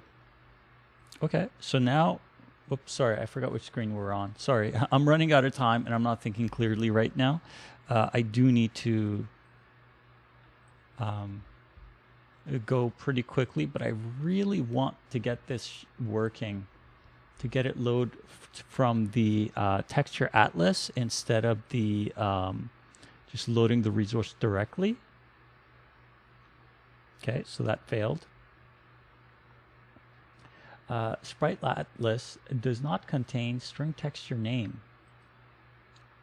Really? It doesn't? Okay, let's go have a look at that. That's interesting. I thought maybe I'm looking at the wrong atlas. Atlas. Oh.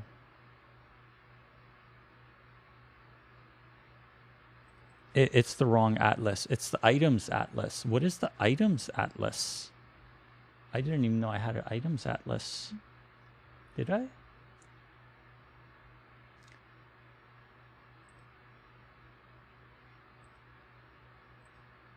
I had an items atlas? No, it must be the same one that I'm thinking of. No, it's the same one. Okay, so it's telling me that this does not have cube block S0. Okay, let's go look at that. That doesn't make sense. So we're going to here, cube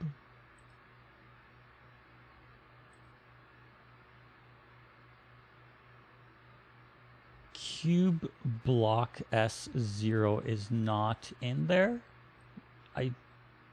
Okay, so it's not in there, but it's in here. Cube block S0 is this one here. What's the difference? Casing. Uppercase, lowercase. Ah.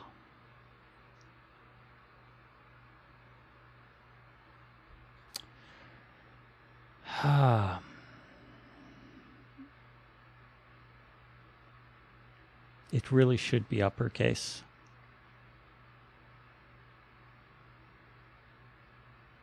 I think I standardized on uppercase and then I forgot about that. Let's change that to uppercase. We'll just do this one item. I'm not going to do all of them. Wait, why can't I? Interesting. Okay, so we'll apply that. We'll go into Atlas, rebuild. Okay. Let's try that again. I do want to standardize on first character being uppercase. I don't remember why, but I did standardize on that. Oh. What happened there?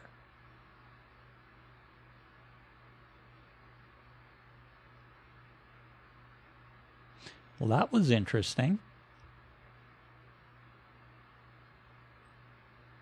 So, right. Okay, so I have conflicting logic in there right now. That's what's happening. Is it did load, but then it stopped. So, what's happening is that the this is using a very specific shader. It's a shader that expects a sprite sheet that's supposed to be animated. And the two are not going to play nice with each other right now. So let me show you that shader real quick. It's actually pretty cool. I got it off YouTube pretty much. This one guy made it. So I can't take credit for it, but I did modify it to an extent. So where's the material? And then the shader. How do you jump to the shader from here? I don't know. But let's go down here, shaders. I thought it was here. Okay, no, that's TextMesh Pro. I want my own shader. There we go. So this is the one that I borrowed off this guy that did it in YouTube. So credits to him.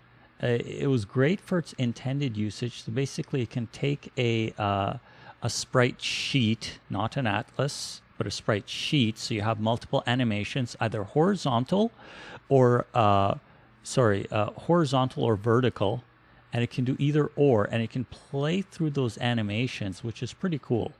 But right now, this logic is conflicting because this obviously the two of them don't work correctly. So what I need to do is, for the intended purposes of this right now, what I'm going to do is I'm going to make a second object. Yeah, we'll make a second one. I'll just close this. Do you want to save it? No, I didn't change anything. I'll make a second one that doesn't use that logic. So what we need is a different quad. So we'll right click, go UI, and then could I just borrow it from, I could probably just borrow it, but anyway, what we want is 3D object, and we want a quad. That's all we really want. Perspective scale is good. That's good. This lit, definitely not. We want unlit. Actually, no, we do want lit. What am I saying? We do want lit, and we want it to be the surface stuff. I could have just borrowed it from the other.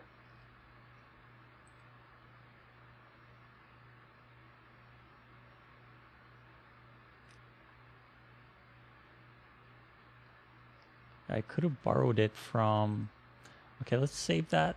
Let's go back. I could have borrowed it from this object. What do I got here? Yeah, so this is basically what I want.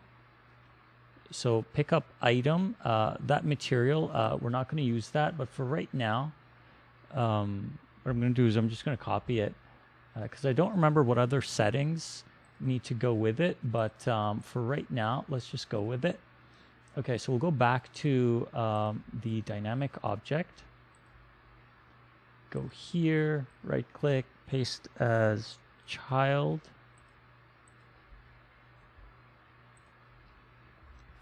So we'll go with quad new. We'll just go with quad new. I don't care. I just want to display something. Okay, so if we're going to use the old one, we need to enable and disable these. That means we need a reference to each one of them. So from the environment dynamic object,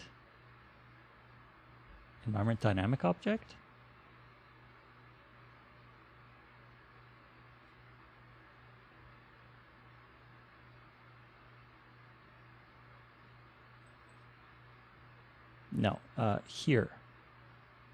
Yeah, Sprite 3D animator. Okay, so we got one texture for the mesh render, and then we got mesh render new, as we'll call it. So we got two mesh renders. The new one's, of course, going to be the new one. I'll rename them later. For right now, I just want to do a quick and dirty solution just to get it working.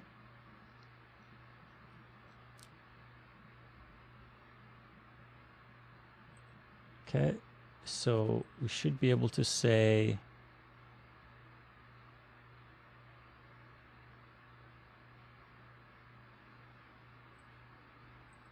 oh, I forgot the nesting is, okay.